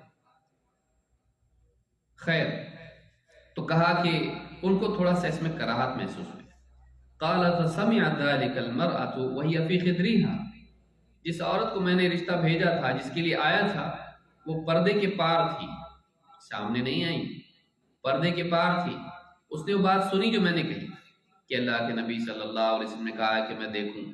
فقالت ان كان رسول الله صلی اللہ علیہ وسلم امرك ان تنظر فانظر والا فانشدك، کہا کہ اگر اللہ کے رسول صلی اللہ علیہ وسلم نے آپ کو کہا کہ مجھے دیکھیں تو دیکھ لیجئے، ورنہ میں آپ کو اللہ کا خوف دلاتی ہوں۔ یعنی اللہ سے واقعی ڈرتے ہو تو نہیں دیکھنا، ہاں اگر اللہ کے نبی صلی اللہ علیہ وسلم نے یہ کہا ہے تو پھر ٹھیک ہے، دیکھ لینا۔ کہتے ہیں کأنها اعظمت ذلك،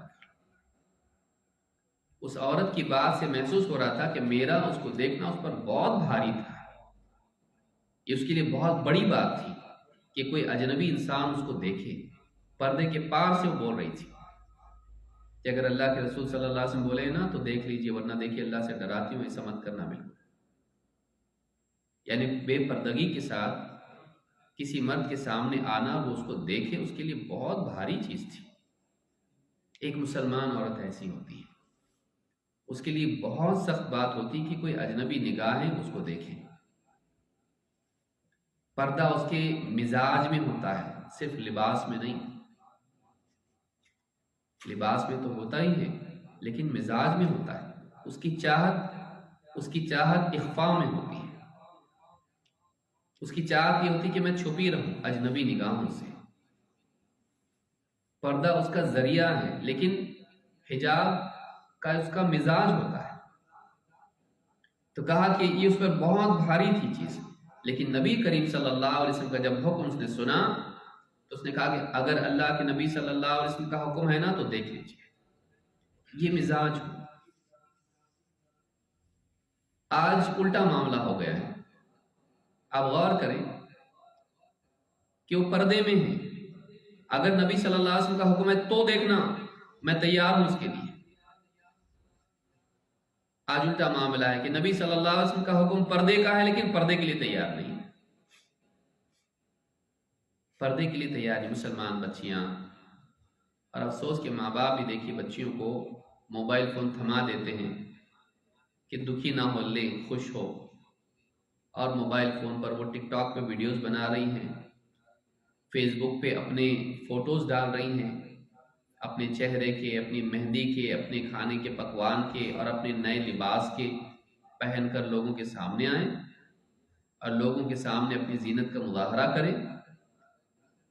پیچھے گانے چل رہے ہیں اور یہ گانے گا رہی ہوں،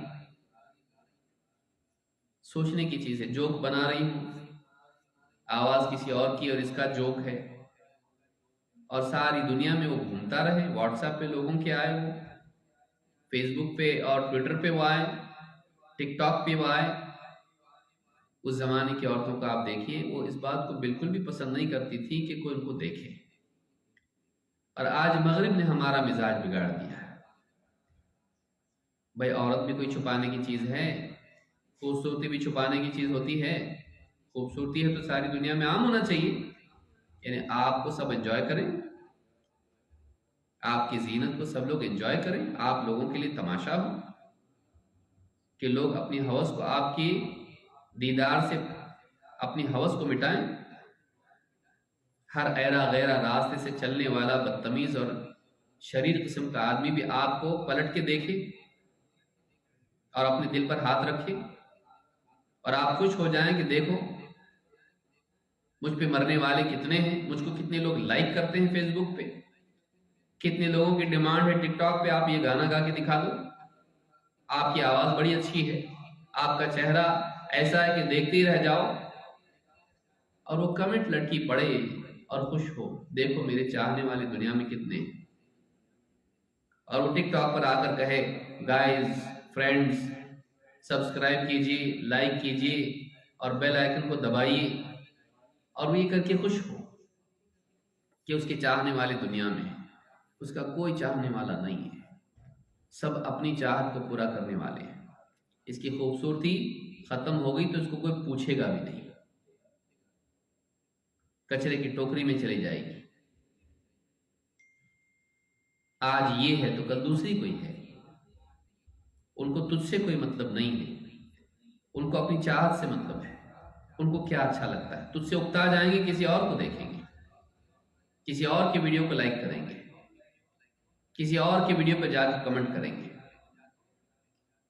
انسان کی حیثیت یہ نہیں ہونا چاہیے کہ اپنے آپ کو لوگوں کے سامنے پیش کرے کہ لوگ اس کے بارے میں فیصلے کریں اور اس کے بارے میں کمنٹ کریں اور اس کو لائک کریں۔ عورت، مسلمان عورت ایک باوقار عورت ہوتی ہے، اس کی پرسنالٹی اس کی زینت ہوتی ہے، اس کی سیرت اس کا زیور ہوتا ہے، اور یاد رکھیں انسان کی خوبصورتی اس کے چہرے میں نہیں، اس کے اخلاق میں ہوتی ہے، اس کی سیرت میں ہوتی ہے۔ انسان کا ایک تصور انسان کے دل میں ہوتا ہے اس کی شخصیت کا، چاہے چہرہ اس کا کیسا بھی ہو۔ آپ کی سیرت کیسی ہے؟ آپ کا شوہر آپ کی خوبصورتی کی وجہ سے آپ کو چاہے یا آپ کے اخلاق کی وجہ سے؟ کیونکہ یاد رکھیں کتنی بھی خوبصورت عورت ہو، وقت کے ساتھ ساتھ خوبصورتی کم ہوتی ہے، چہرہ جھریوں کا شکار ہوتا ہے، جسم پہلے کی طرح نہیں رہتا ہے، وقت کے ساتھ ساتھ زندگی میں ڈھلان پیدا ہوتی ہے، زینت کم کم کم ہوتی چلی جاتی ہے، چہرے پر داغ، جھریاں، آنکھوں کا رنگ، سب کچھ، دانت سب بدل جاتا ہے۔ اس وقت آپ کے پاس کیا رہے گا؟ اس کے پاس آپ کا کیریکٹر، آپ کا کردار، آپ کی پرسنالٹی، آپ کی شخصیت ہی اثر ہوگی۔ اگر وہ مزین ہے، وہ اعلیٰ ہے، وہ عمدہ ہے، تو آپ کی خوبصورتی میٹر نہیں کرتی ہے، آپ اس کو بنائیے اور اپنی خوبصورتی کے چکر میں اپنے اخلاق کو بگاڑیے مت۔ لوگوں کے لائک کی وجہ سے اللہ کے ہاں مبغوض نہ ہو جائیں، یہ دیکھیں کہ اللہ بھی ہم کو پسند کرتا ہے کہ نہیں کرتا ہے۔ لوگ پسند کرتے ہیں، لوگ لائک کرتے ہیں، ٹھیک ہے، لوگ مرنے والے ہیں، لوگوں میں اچھے بھی ہیں، گھٹیا بھی ہیں، اور کوئی اچھا آدمی آپ کو لائک نہیں کرے گا اگر آپ بے پردہ ہو تو۔ کوئی اچھا آدمی لائک نہیں کرے گا اگر آپ بے پردہ ہو، تو سب دنیا بھر کے بد اخلاق قسم کے لوگ ہوں گے جو آپ کو لائک کریں گے۔ اس پر خوش ہونا یہ نادانی ہے۔ ماؤں کے لیے میں خاص طور سے نصیحت کروں گا، ہماری بہنیں، ہماری بچیاں، ان کو خاص طور سے میں نصیحت کروں گا کہ اپنی خوبصورتی کو ویسا پیش نہ کریں جیسے لوگ ٹھیلے لگا کے دکانوں پہ اپنی چیزوں کو رکھتے ہیں، کوئی ہے خریدنے والا اس کو، کوئی ہے جو ایک لائک کے بدلے اس کو خریدے، کوئی ہے جو ایک کمنٹ کے بدلے اس کو خریدے، کوئی ہے جو ایک نگاہ دیکھ کر دل میں خاموش کمنٹ دے کہ کتنی خوبصورت عورت ہے، اور آپ اس کو انجوائے کریں کہ دیکھو لوگ مجھ کو دیکھ رہے ہیں، اور ہر ایک یہ سوچ رہا ہے کہ کتنی خوبصورت عورت ہے۔ بس اس سے آگے کیا ہے؟ اس سے آگے کچھ بھی نہیں، اس پہ خوش ہونا نادانی۔ لیکن ایک عورت ایک باکمال اخلاق والی عورت ہے، اور وہ گزر رہی راستے سے پردے کے ساتھ، حجاب کے ساتھ، مجلس میں ہے تو حجاب کے ساتھ اپنے آپ کو بچا کے ہے، اور ہر آدمی اس کا رعب محسوس کر رہا ہے کہ کیسی عورت ہے یہ رائل فیملی کی عورت ہے، یہ ایسی ہے کہ اپنی عزت کو بچا کے رہنے والی عورت ہے، اس کا دبدبا اس مجلس پر ہے، راستے سے گزر رہی ہے کنارے سے، تو لوگ اس سے اس کا دباؤ محسوس کر رہے ہیں، یہ الگ ہے، یہ عام عورتوں کی طرح نہیں ہے، یہ الگ عورت ہے۔ اپنے آپ کو ایسا بنائیں کہ آپ کا احترام لوگ کریں، آپ کا احترام کریں، آپ کی عزت کریں۔ بد کردار آدمی بھی آپ کی عزت کرنے پر مجبور ہو جائے۔ آج سوشل میڈیا کے ذریعے سے بہت بگاڑ مسلمان بچیوں میں آیا ہے۔ میں بہت خاص دل سے آپ سے بات کہوں گا، اپنے آپ کو اس گندگی سے بچائیے۔ دیکھیے سب لوگ جہاں جا رہے ہیں ہم لوگ جانا ضروری ہے کیا؟ لوگ گٹر میں جائیں ہم بھی گٹر میں جائیں گے؟ بھیڑ کہاں جا رہی مت دیکھیے، ایک مسلمان عورت کو اپنا راستہ خود طے کرنا چاہیے، بھیڑ کے پیچھے چلنے والی وہ نہ ہو کہ سب لوگ ادھر جا رہے ہیں میں بھی ادھر جاؤں گی۔ آپ تنہا اگر صحیح راستے پر جا رہی ہیں تو ان سب پر آپ بھاری ہیں۔ آپ اپنے آپ کو لوگوں کی طرح مت بنائیے، آپ اس معاشرے کو دیکھیے جو آپ سے پہلے گزرا ہے، صحابیات والا، آپ اپنے آپ کو ان کے راستے پر چلائیے۔ تو یہ بہت اہم بات ہے جو میں سمجھتا ہوں اس دور کے لیے بہت یاد رکھنے کی ہے۔ صحابی کہتے ہیں فَنَظَرْتُ إِلَيْهَا فَتَزَوَّجْتُهَا، میں نے دیکھا اس خاتون کو اور اسے نکاح بھی کیا۔ وَذَكَرَ مِن مُوَافَقَتِهَا، راوی کہتے ہیں اور اس کے بعد انہوں نے کہا میری اس کے ساتھ بہت جمی۔ میں نے دیکھا، اللہ کے نبی صلی اللہ علیہ وسلم نے کہا تھا کہ تم دیکھو اور دیکھنے سے تمہاری آپس کی محبت بڑھے گی، اور جب میں نے اس کو دیکھا اور نکاح کیا تو ہمارے درمیان بہت موافقت رہی۔ یہ دنیا کی جنت ہے، بیوی شوہر کی آپس کی محبت اور ایک دوسرے کے ساتھ خوش مزاجی سے بات کرنا، ایک دوسرے سے محبت کا سلوک کرنا، ایک دوسرے کے دکھ درد میں ایک دوسرے کے ساتھ رحمت کا سلوک کرنا، اور ایک دوسرے کا ساتھ دینا، اور ایک دوسرے کا احترام کرنا، ایک دوسرے کی بات کو کنسیڈر کرنا، ایک دوسرے کے ساتھ مل کے ہنسنا، اور ایک دوسرے کو دکھ درد میں تسلی دینا، یہ دنیا کی جنت ہے۔ ان کو کسی اور چیز کی ضرورت نہیں ہے، ان کو پکنک پہ جانے کی ضرورت نہیں ہے، یہ آپس میں جمع ہو جائیں وہ پکنک ہے۔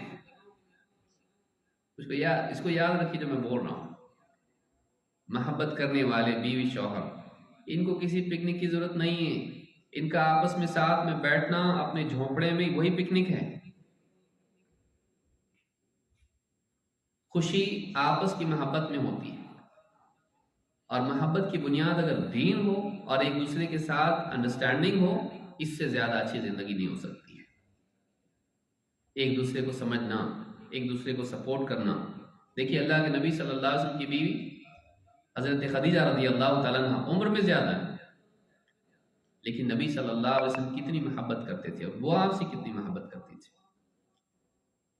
جب پہلی وحی آپ پر نازل ہوئی اور آپ آئے گھر اور آپ ڈرے ڈرے تھے، کیا کہا اس وقت میں؟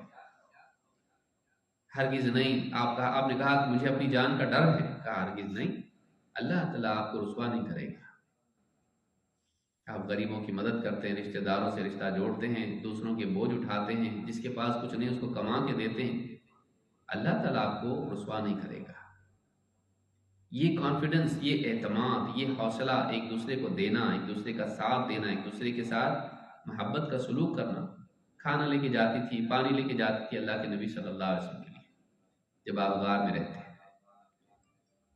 تو یہ تعلق بیوی شوہر کا یہ اصل ہے، اور عورت کے لیے پردہ، شریعت کا لحاظ، اپنے شوہر کے لیے مزین ہونا۔ اب دیکھیے کہ کتنی ساری عورتیں ہیں شوہر کے لیے زینت اختیار نہیں کریں گی، لیکن شادیوں میں جائے گی زینت کے ساتھ جائے گی۔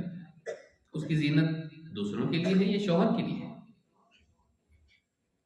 شوہر جاب سے آئے گا، اس کو منہ پھیلا کے بیٹھی، شوہر بھی اس کو پسند نہیں کرتا ہے۔ صاف ستھری کنگھی چوٹی کر کے ٹھیک ٹھاک میک اپ کرنا یہ ٹھیک نہیں ہے، ہم اس کو ٹھیک نہیں سمجھتے ہیں۔ لپسٹک لگانا اور منہ پر جو ہے چونا پوتنا، یہ ساری چیزیں فضول کی چیزیں ہیں۔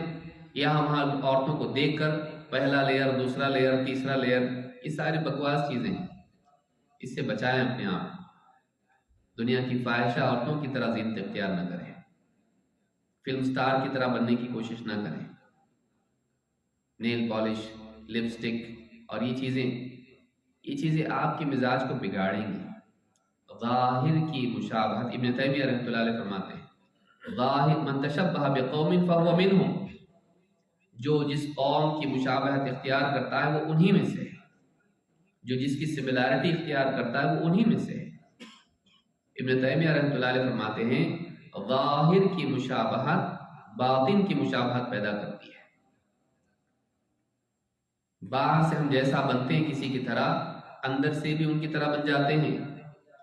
دنیا کی فلم سٹار اور ٹک ٹاک والی عورتیں، فحش زندگی گزارنے والی عورتیں، طوائف قسم کی عورتیں، ان کی طرح اوصاف ہم اپنائیں، ان کی طرح ہم زینت اپنائیں، یہ ہمارے طریقہ نہیں ہے۔ ہماری مسلمان عورت سیدھی سادھی، جو کچھ بھی موٹا موٹا اس کے لیے ہے، صفائی کنگھی چوٹی کرے، تیل سر میں ڈالے اور ٹھیک ٹھاک رہے، وہی کافی ہے۔ اس کی سادگی میں اس کی زینت ہے۔ ٹھیک ہے، زیورات وغیرہ جو بھی جہاں تک اللہ تعالیٰ نے دین میں اجازت ہے وہ کرے، لیکن فلمی اداکاراؤں کی طرح وہ زینت اختیار نہ کرے، بے حیا مغربی عورتوں کی طرح زینت اختیار نہ کرے، ان کی مشابہت نہ کرے۔ اپنے کردار کو خود بنائیں، اپنے آپ کو، اپنی آئیڈینٹی خود بنائیں۔ دوسروں کی کاپی کرنا یہ اپنے کو کمتر سمجھنے کی علامات میں سے ہے۔ کسی اور کو کاپی نہ کریں، دوسری قوموں کو کاپی نہ کریں۔ اگر کرنا ہے ازواج مطہرات کو آپ دیکھیے، صحابیات کو آپ دیکھیے۔ آپ کی سادگی اور آپ کا اعلیٰ اخلاق آپ کو خوبصورت بناتا ہے، بلکہ نہ صرف آپ سے شوہر محبت کرے گا، آپ کی عزت بھی کرے گا۔ تو یہ بہت اہم چیز تھی جو میں نے ذکر کی۔ اسی طرح سے کہا والصادقین والصادقات، سچے مرد اور سچی عورتیں، سچے مرد اور سچی عورتیں، سچ زبان میں، سچ زندگی میں، جو بولیں اس کے مطابق جئیں، حق بات بولیں، جھوٹ نہیں بولیں، شوہر سے، بچوں سے، ماں باپ سے جھوٹ نہیں۔ بچیوں کو موبائل ماں باپ نے دے دیا، دوستوں سے، لڑکوں سے بھی چیٹ کرنے لگی، دھیرے دھیرے لڑکیاں تھیں، اب لڑکے بھی فرینڈ لسٹ میں آ گئے، فیس بک پہ بھی سب یہ کر لیا، اکاؤنٹ بنا لیا۔ اب اس کو ریکویسٹ آ رہے سہیلی کی سہیلی کا دوست، اب چھپکے سے اس کو بھی فرینڈ ریکویسٹ کو ایکسیپٹ کر لیا۔ اب وہ گلدستے بھیج رہا ہے۔ اب آج گلدستے بھیجے، برتھ ڈے کے دن برابر اس کو معلوم پڑا کیونکہ اس نے ڈیٹ ڈال دی اپنی۔ اب گلدستوں کے بعد دھیرے دھیرے وہ دل بھی بھیجنے لگا ہے۔ ماں باپ پوچھ رہے ہیں پڑھائی کر رہی ہے؟ کیا کر رہی ہے موبائل پہ؟ ہاں پڑھائی کر رہی ہوں، اسکول سے، کالج سے ہوم ورک آیا ہے۔ کہاں ہے کا ہوم ورک؟ وہ نام کے لیے ہے، لیکن سارا وقت اس کا اپنے روم میں دروازہ بند کر دیتی ہے، سارا وقت اپنا اسی چیٹنگ میں چلا جاتا ہے۔ بلکہ آج کل تو ویڈیو کال بھی کرنے لگ گئی لڑکوں کے ساتھ میں، ہمت کرتے کرتے کرتے اب وہ عادت بن گئی۔ پہلے ڈر لگتا تھا، اب وہ عادت بن گئی ہے، روٹین بن گیا ہے۔ بلکہ دوست کے کئی دوست ہیں وہ ساتھ میں بیٹھ کے بات کرتے ہیں، وہاں سے ہوٹل میں سے کر رہے ہیں وہ امریکہ میں، اور یہاں سے انڈیا سے، پاکستان سے، سعودی عرب سے یہ بچی ہمارے گھر میں بیٹھی، ماں باپ سے میرے پڑھائی کر رہی ہے بچی، لیکن یہاں بیٹھ کے ان سے چیٹ کر رہی ہے، ویڈیو چیٹ کر رہی ہے، اور ماں باپ پوچھ رہے ہیں تو بتاتی بہت پڑھائی کا لوڈ بہت زیادہ ہے، مجھ کو کوئی ڈسٹرب مت کرو۔ کوئی ڈسٹرب نہیں کرتا، بیچاری ماں بھی ڈسٹرب نہیں کرتی، سارا گھر کا کام کر رہی ہے، کھانا پکانے سے لے کے فرش پوچھنے سے لے کے ساری چیزیں کر رہی ہے۔ میری بچی پڑھ رہی ہے، بچی پڑھ نہیں رہی ہے، بچی غلط سنگت میں پڑی ہوئی ہے، وہ غلط راستے پر چل رہی ہے، اور اکثر ایسی زندگیاں برباد ہو جاتی ہیں، کیونکہ شادی سے پہلے جذبات کے اتار چڑھاؤ، ایموشنل یعنی ڈسٹربنسز جو ہوتے ہیں، اس کی وجہ سے شادی کے بعد وہ خوشیاں نہیں مل پاتی ہیں، ایموشنلی وہ اسٹیبلٹی نہیں رہتی ہے، شوہر سے دل اس طرح سے جڑ نہیں پاتا ہے، کیونکہ کئی بار جڑا ٹوٹا کئیوں کے ساتھ ہوا ایسا۔ لہذا نکاح کے بعد میں وہ سکون اور وہ محبت نہیں محسوس ہوتی ہے، اندر سے کھوکھلا پن محسوس ہوتا ہے۔ کئی فیملیز ہیں، کئی لوگ ہیں بولتے ایسا محسوس نہیں ہوتا جیسے واقعی شادی ہوئی ہماری، واقعی قربت شوہر سے محسوس نہیں ہوتی، واقعی قربت بیوی سے محسوس نہیں ہوتی۔ مرد کون سے بہت شریف ہیں، مرد بھی ایسی زندگی جیتے ہیں، اور ان کو وہ ریلیشن شپ میں وہ قربت بیوی کو شوہر سے محسوس نہیں ہوتی، کیونکہ اس سے کئی مرتبہ وہ گزر چکی ہے آن لائن۔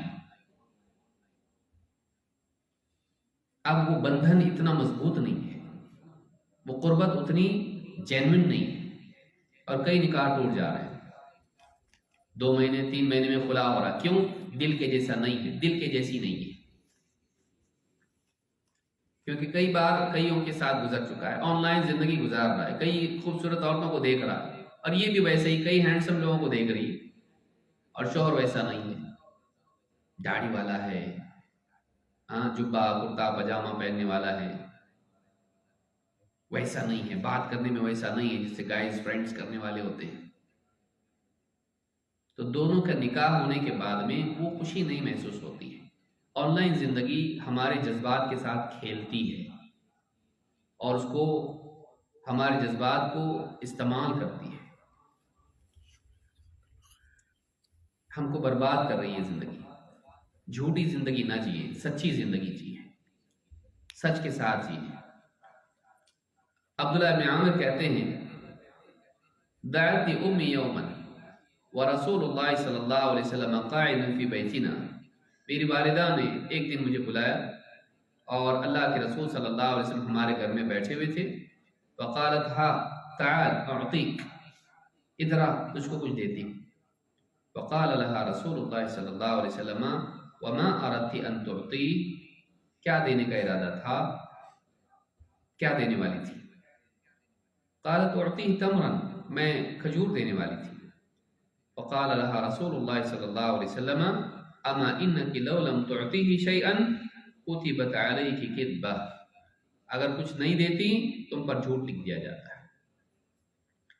یہاں بچوں کے تعلق سے بھی آپ دیکھیں، ماؤں کے لیے خاص بات ہے یہ کہ بچوں سے جھوٹے وعدے اور بچوں کے سامنے جھوٹ ان کی مینٹالٹی کو خراب کرتا ہے۔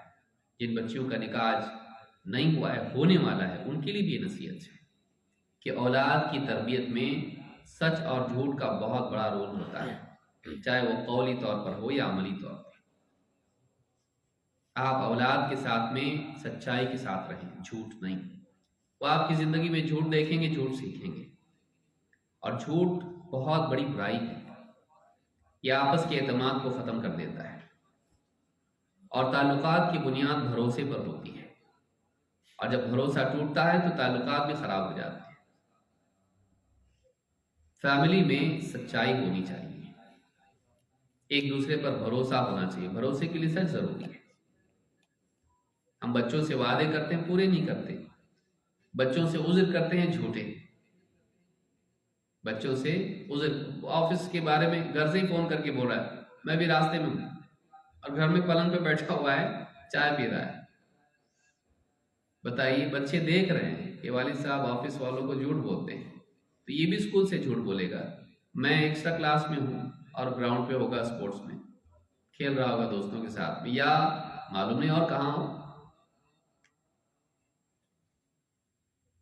تو جھوٹ سے جھوٹ پیدا ہوتا ہے۔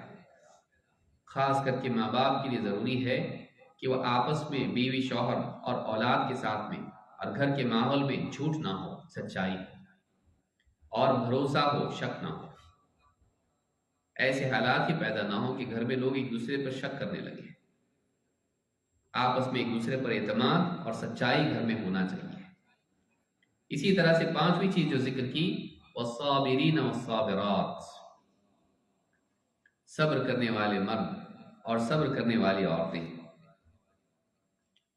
زندگی میں اچھے اور برے حالات آتے ہیں، ان حالات میں چاہے برے سے برے حالات آئیں، اللہ سے شکایت پیدا نہیں ہونا چاہیے۔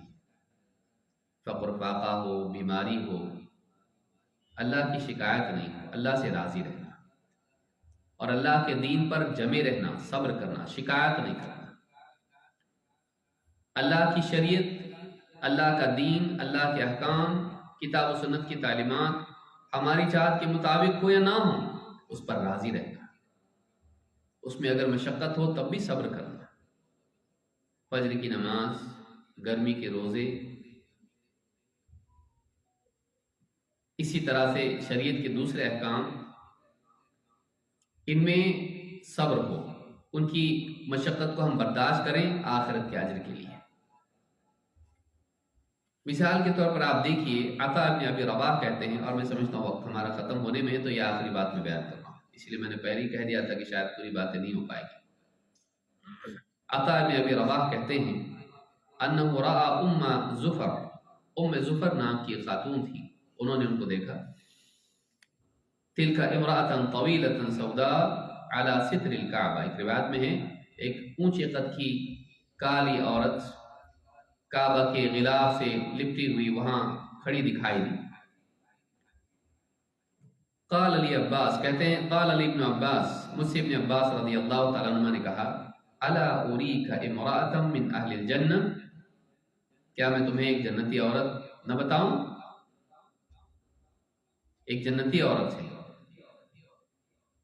قلت بلا، قال هذه المرأة السوداء، کہا کہ ہاں بتائیے کون عورت ہے جنتی؟ کہا یہ دیکھ یہ عورت، یہ کالی عورت، اتت النبی صلی اللہ علیہ وسلم، یہ عورت اللہ کے نبی صلی اللہ علیہ وسلم کی خدمت میں حاضر ہوئی، فقالت انی اسرع، کہا مجھے مرگی کی شکایت ہے، وانی اتکشف، اور جب مجھے دورہ پڑتا ہے تو میری بے پردگی ہو جاتی ہے، فادعوا اللہ لی، اے اللہ کے رسول اللہ تعالیٰ سے میرے لیے دعا کیجیے، میرے لیے دعا کیجیے کہ مجھے اللہ تعالیٰ سے شفا دے۔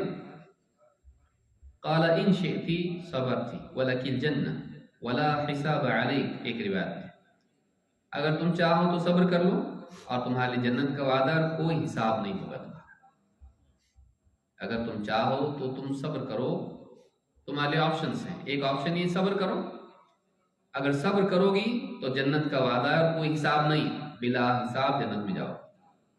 وَإِن شِئْتِ دَعَوْتُ اللَّهَ أَن يُعَافِيَكَ، اور اگر چاہو تو میں اللہ سے تمہارے لیے دعا کرتا ہوں کہ اللہ تعالیٰ تم کو اس بیماری سے عافیت دے دے۔ اس عورت نے فرماتے ہیں فقالت لا بل اصبر ولا حساب علی، کہا کہ نہیں بلکہ میں صبر کروں گی کہ مجھ پر حساب نہ رہے۔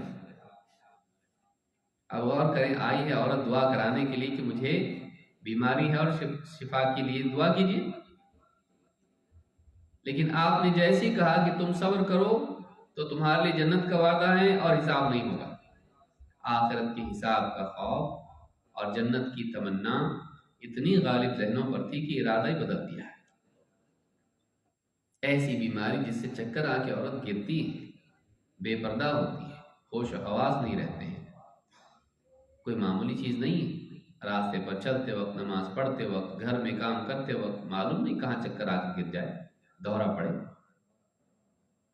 بے ہوش ہو جائے، تکلیف ہے، لیکن وعدہ نبی کا ہے اور جنت کا وعدہ ہے اور حساب نہیں، اتنی بڑی چیز مل رہی ہے۔ انسان کی عقل کا کمال حسن انتخاب میں ہوتا ہے،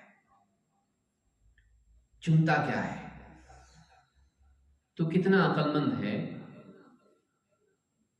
اس کا پتہ اس سے چلتا ہے کہ تو نے چنا کیا، تیرا انتخاب تیری عقل کی اونچائی پرواز بتاتا ہے۔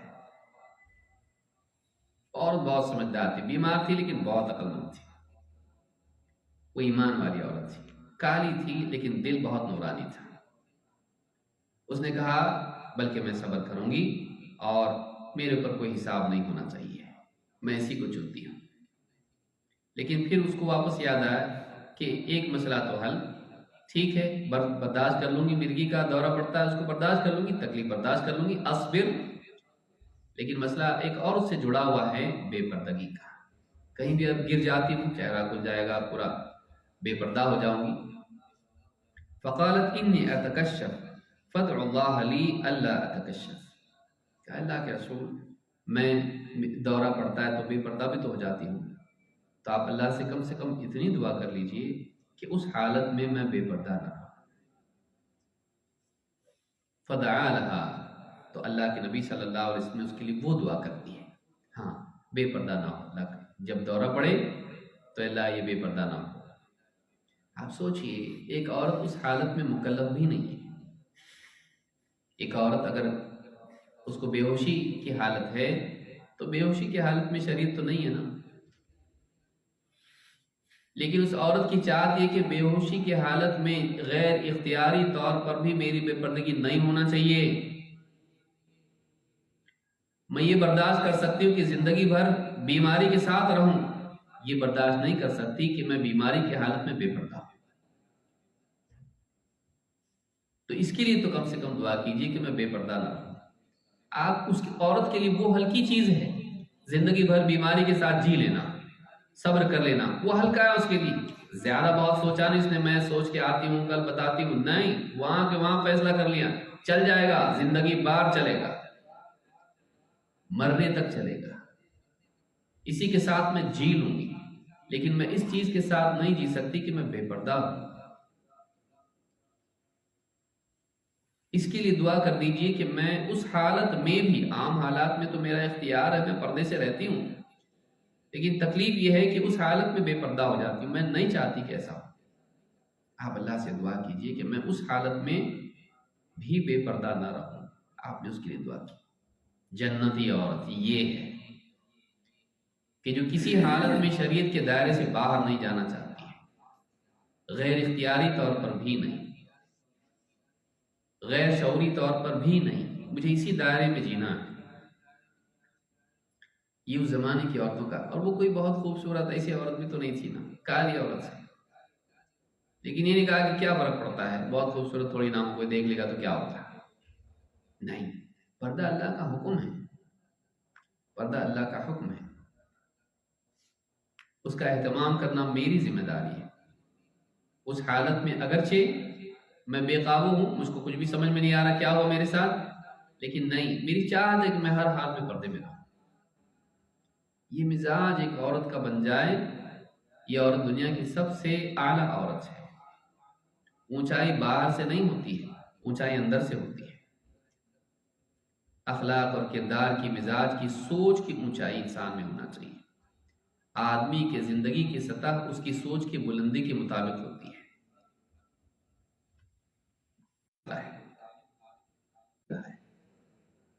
آج ہم دیکھیں ہماری مائیں بہنیں، ہماری بچیاں، کہ ہماری سوچ کی اونچائی کیا ہے۔ وہی عورتیں جو دنیا میں ماڈل بن کے گھوم رہی ہیں، فلم اداکارائیں ہیں، ٹک ٹاک سٹارز ہیں، کون ہیں؟ ہم کس بلندی پہ جینا چاہتے ہیں؟ ان کی بلندی پہ، ان کی اونچائی سے؟ لائکس کی کثرت ہم کو اعلیٰ بنائے گی؟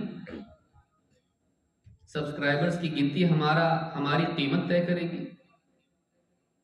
ہمارے کمنٹس بتائیں گے کہ ہم کیا ہیں؟ دوسروں کے کمنٹ سے ہم طے کریں گے؟ دوسروں کے کمنٹس کے آئینے میں ہم اپنا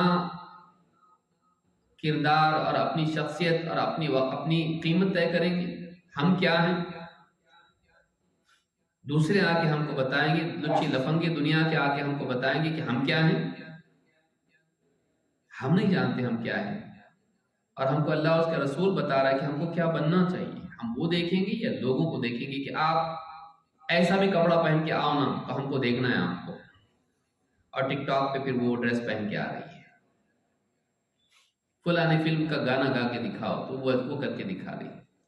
سارے گھٹیا قسم کے لوگوں کی چاہت پوری کرے اور اللہ رب العالمین کی چاہت پوری نہ کرے، کیا زندگی ہے یہ؟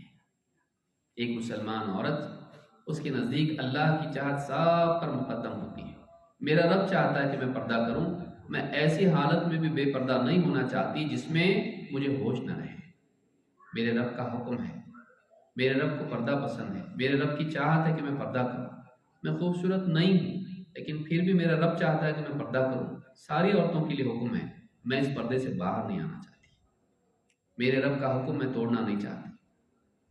یہ زندگی ہے، یہ ہائی لیول کی زندگی ہے، انسان کی ذہنی سطح کی بلندی ہے، انسان کی زندگی کا لیول ایک دم اعلیٰ ہونا چاہیے، دوسرے لوگ اس کو متاثر نہ کریں۔ ایک مسلمان دوسروں سے متاثر نہیں ہوتا ہے، وہ جس معاشرے میں جس جگہ جاتا ہے وہ دوسروں کو متاثر کرتا ہے، اس کو دیکھ کر لوگ اپنی زندگی کو صحیح کرتے ہیں۔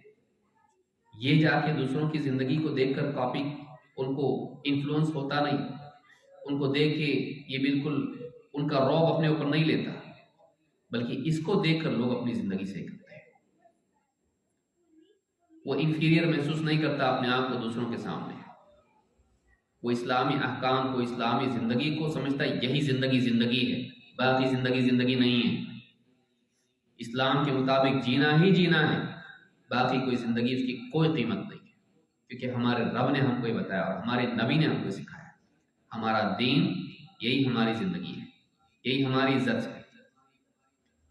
یہ مزاج اگر ہمارے اندر آ جائے تب جا کر واقعی ہم کو دنیا میں عزت مل سکتی ہے اور آخرت میں بھی۔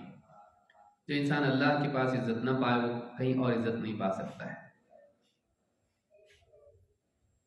انہ لا یذل من والیت ولا یعز من عادیت، اللہ جس کا تو والی ہو جائے، جس کا تو دوست بن جائے، جس کا تو نگراں ہو جائے، مددگار بن جائے، وہ ذلیل نہیں ہوتا، اور جس کا تو دشمن ہو جائے وہ عزت نہیں پاتا۔ عزت پانے کے لیے ہم کو اللہ والا بننا پڑے گا، اللہ سے اپنا معاملہ صحیح کرنا پڑے گا، دنیا میں عزت بھی آئے گی، دنیا میں مقام بھی ملے گا، اور اسی طرح سے اللہ کے ہاں بھی مقام ملے گا، اور دل کا چین و سکون ہم کو نصیب ہوگا۔ لہٰذا اس بات کو یاد رکھیں، بات بہت طویل نہ ہو جائے اس لیے میں بات کو ختم کر رہا ہوں۔ اللہ رب العالمین ہم سب کو سوچنے سمجھنے کی صلاحیت دے۔ 5 باتیں میں نے ذکر کی ہیں، 5 باتیں رہ گئی ہیں، کبھی انشاءاللہ تفصیل سے اس کو ہم مکمل کریں گے اور مزید دلائل کے ساتھ میں۔ یہ بہت پیاری آیت ہے جس میں اللہ تعالیٰ نے ایمان والی عورتوں کی صفات بیان کی ہیں، اسی طرح سے مردوں کی بھی۔ اللہ رب العالمین ان صفات سے متصف ہو کر جینے کی ہم سب کو توفیق عطا فرمائیں، اور مائیں اپنی بچیوں کو سنبھالیں، ان کو بااخلاق بنائیں، ان کو دین احکام سکھائیں، ان کو گھر گرہستی بھی سکھائیں، کھانا پکوان یہ چیزیں یہ بھی سکھائیں، اور شوہر کے حقوق بتائیں، اور نکاح کے بعد جس زندگی میں وہ جانے والی ہیں اس زندگی میں جا کے وہ لوگوں کا دل جیتنے کے اصول ان کو سکھائیں، کیونکہ نئے گھر میں، ماں باپ کے گھر میں بچی ہوتی ہے، وہ پیدائشی طور پر محبت لے کے پیدا ہوتی ہے، وہ گود میں آتی اس سے محبت ہوتی ہے، لیکن ایسا سسرال میں نہیں ہوتا ہے، جاتے ہی لوگ اس سے محبت کرنے لگے، ایسا نہیں ہوتا ہے، لوگ اس کو شک کی نگاہ سے دیکھتے ہیں، معلوم نہیں کیسی ہے، گھر جوڑنے کے لیے آئی کہ گھر توڑنے کے لیے آئی ہے، اس کو سارے لوگ ایک شک کی نگاہ سے دیکھتے ہیں، اور ٹیسٹ سے گزرنا پڑتا ہے اس کو، اس ٹیسٹ میں وہ پاس ہو اس کے لیے کیا کرنا ہے، ان کا دل جیتنا ہے، اپنی خدمت کے ذریعے سے، اخلاق کے ذریعے سے، شوہر کے گھر والوں کا اپنی خدمت کے ذریعے سے، اپنے اخلاق کے ذریعے سے، اپنی دینداری کے ذریعے سے ان کا دل جیتے، اور گھر میں اپنی جگہ بنائے۔ ماں باپ کے گھر میں اس کو جگہ بنانے کی ضرورت پیش نہیں آتی، اس کے آتے ہی جگہ اپنے آپ بن جاتی، بلکہ اکثر اس کے آنے سے پہلے بن جاتی ہے۔ لیکن سسرال میں جانے والی بچیاں، ان کو وہاں اپنی جگہ بنانی پڑتی ہے۔ ماں باپ یہ نہ کہیں بچیوں کو کہ ذرا بھی کچھ ہوا تو رات کے وقت میں بھی ہم کو بتا دینا، اور پھر یہاں سے ٹریننگ ان کو دیں کیسے جنگ جیتنا ہے، نہیں، اس سے گھر ٹوٹتا ہے۔ ان کو تلقین یہ کریں صبر کرو، کوئی بہت بڑا مسئلہ نہ ہو، چھوٹے موٹے زندگی کے معاملات ہوتے ہیں، صبر کرتی رہو، اچھے سے زندگی گزارو، اپنے اخلاق کے ذریعے سے شوہر کا دل جیتو، گھر والوں کا اگر فیملی ہے، ساس سسر بھی ہیں، ان کا دل جیتو۔ یہ نہ سکھائیں کہ میرا کام نہیں ہے ان کی خدمت کرنا، ان کی خدمت کرو گی، شوہر کا دل جیتو گی، اور ان کا بھی، اور گھر سکون والا بنے گا۔ اپنے اوقات کی تنظیم کر کے، اپنے اخلاق کو سنوار کے، اپنی عبادات کا اہتمام کر کے، اور اگر بچے گھر میں ہیں تو ان کی تربیت کر کے، اور گھر کا ماحول دینی بنا کے، گھر دنیا کی جنت بنتا ہے، چاہے چیزیں گھر میں کم ہو۔ تو اپنے اخلاق کو ہم درست کریں، اچھے انسان بنیں۔ مومن محبت کرنے والا اور محبت پانے والا ہوتا ہے۔ اس آدمی میں کوئی خیر نہیں، اس انسان میں کوئی خیر نہیں جو نہ دوسروں سے محبت کرنے والا، الفت رکھنے والا اور نہ دوسرے اس سے محبت کریں۔ ایسی زندگی آپ جئیں کہ لوگ مجبور ہو جائیں آپ سے محبت کرنے کے لیے، آپ کی قدر کرنے کے لیے، آپ کا احترام کرنے کے لیے۔ ہماری بچیوں کو ایسا بنائیں، مائیں اپنی بچیوں کو ایسا بنائیں اور خود بھی اپنے آپ کو ایسا بنائیں کہ آپ کے گھر میں جو لوگ ہیں آپ سے محبت کرنے کے لیے مجبور ہوں، آپ کے اخلاق کی وجہ سے، آپ کی قربانیوں کی وجہ سے، آپ کی دینداری کی وجہ سے، آپ کی سچائی اور وفا کی وجہ سے۔ شوہر صرف آپ کی ضرورت پوری نہ کرے، چیزیں لا لا کے آپ کو نہ دیں اور پٹک کے پھر چلا جائے، ایسا نہ ہو، بلکہ اس کو آپ کے پاس بیٹھنے سے سکون محسوس ہو، وہ اللہ کا شکر کر کے اللہ نے ایسی بیوی دی۔ ایسا اپنے کو بنائیں، یہ بہت سکون کی زندگی ہے، اسی میں خیر ہے۔ آج گھر بہت ٹوٹ رہے ہیں اور گھروں میں سکون نہیں ہے، اور اس کے نتیجے میں بچے بگڑ رہے ہیں۔ باپ اور ماں کے جھگڑے دیکھ دیکھ کے بچے اس دنیا سے نکلنا چاہتے ہیں، اس گھر کے اندر سکون نہیں ہوتا ہے، پھر وہ اپنے روم میں چلے جاتے ہیں اور ٹک ٹاک میں اور یوٹیوب میں اور اسی طرح سے فیس بک میں اور واٹس ایپ پہ اپنی زندگی گزارتے ہیں۔ بچے وہ اسکیپ کرنا چاہتے ہیں، وہ فرار ہونا چاہتے ہیں اس جہنم سے۔ اپنے گھر کو جہنم نہ بننے دیں، اپنے گھر کو دنیا کی جنت بنائیں۔ لیکن یہ چیزوں سے نہیں بنے گا، یہ گھر کے آپس کے تعلقات اور سب سے پہلے اللہ سے اپنے تعلق سے بنے گا۔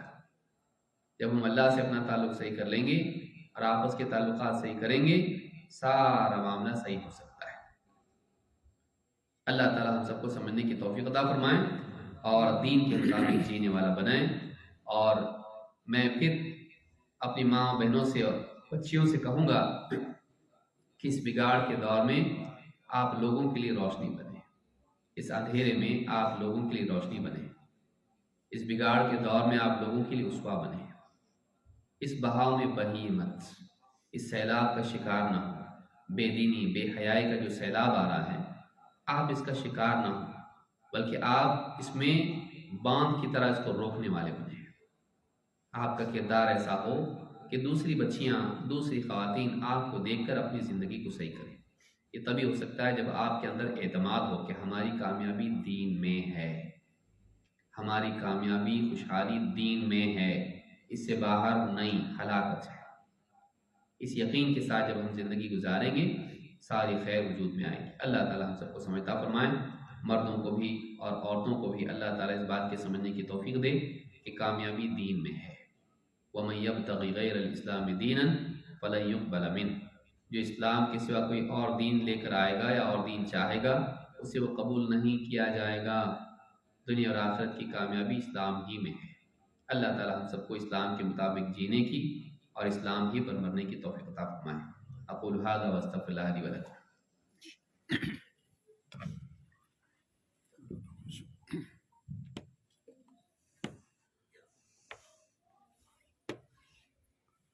اللہ تعالیٰ شیخ محترم کو جزائے خیر عطا فرمائے۔ بڑی قیمتی باتیں بچوں کی تربیت کے حوالے سے شیخ نے ہمارے سامنے رکھی ہیں۔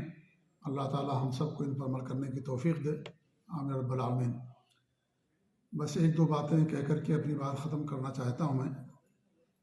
شیخ محترم نے وراثت کے تعلق سے بہت پیاری بات کہی کہ عورت کو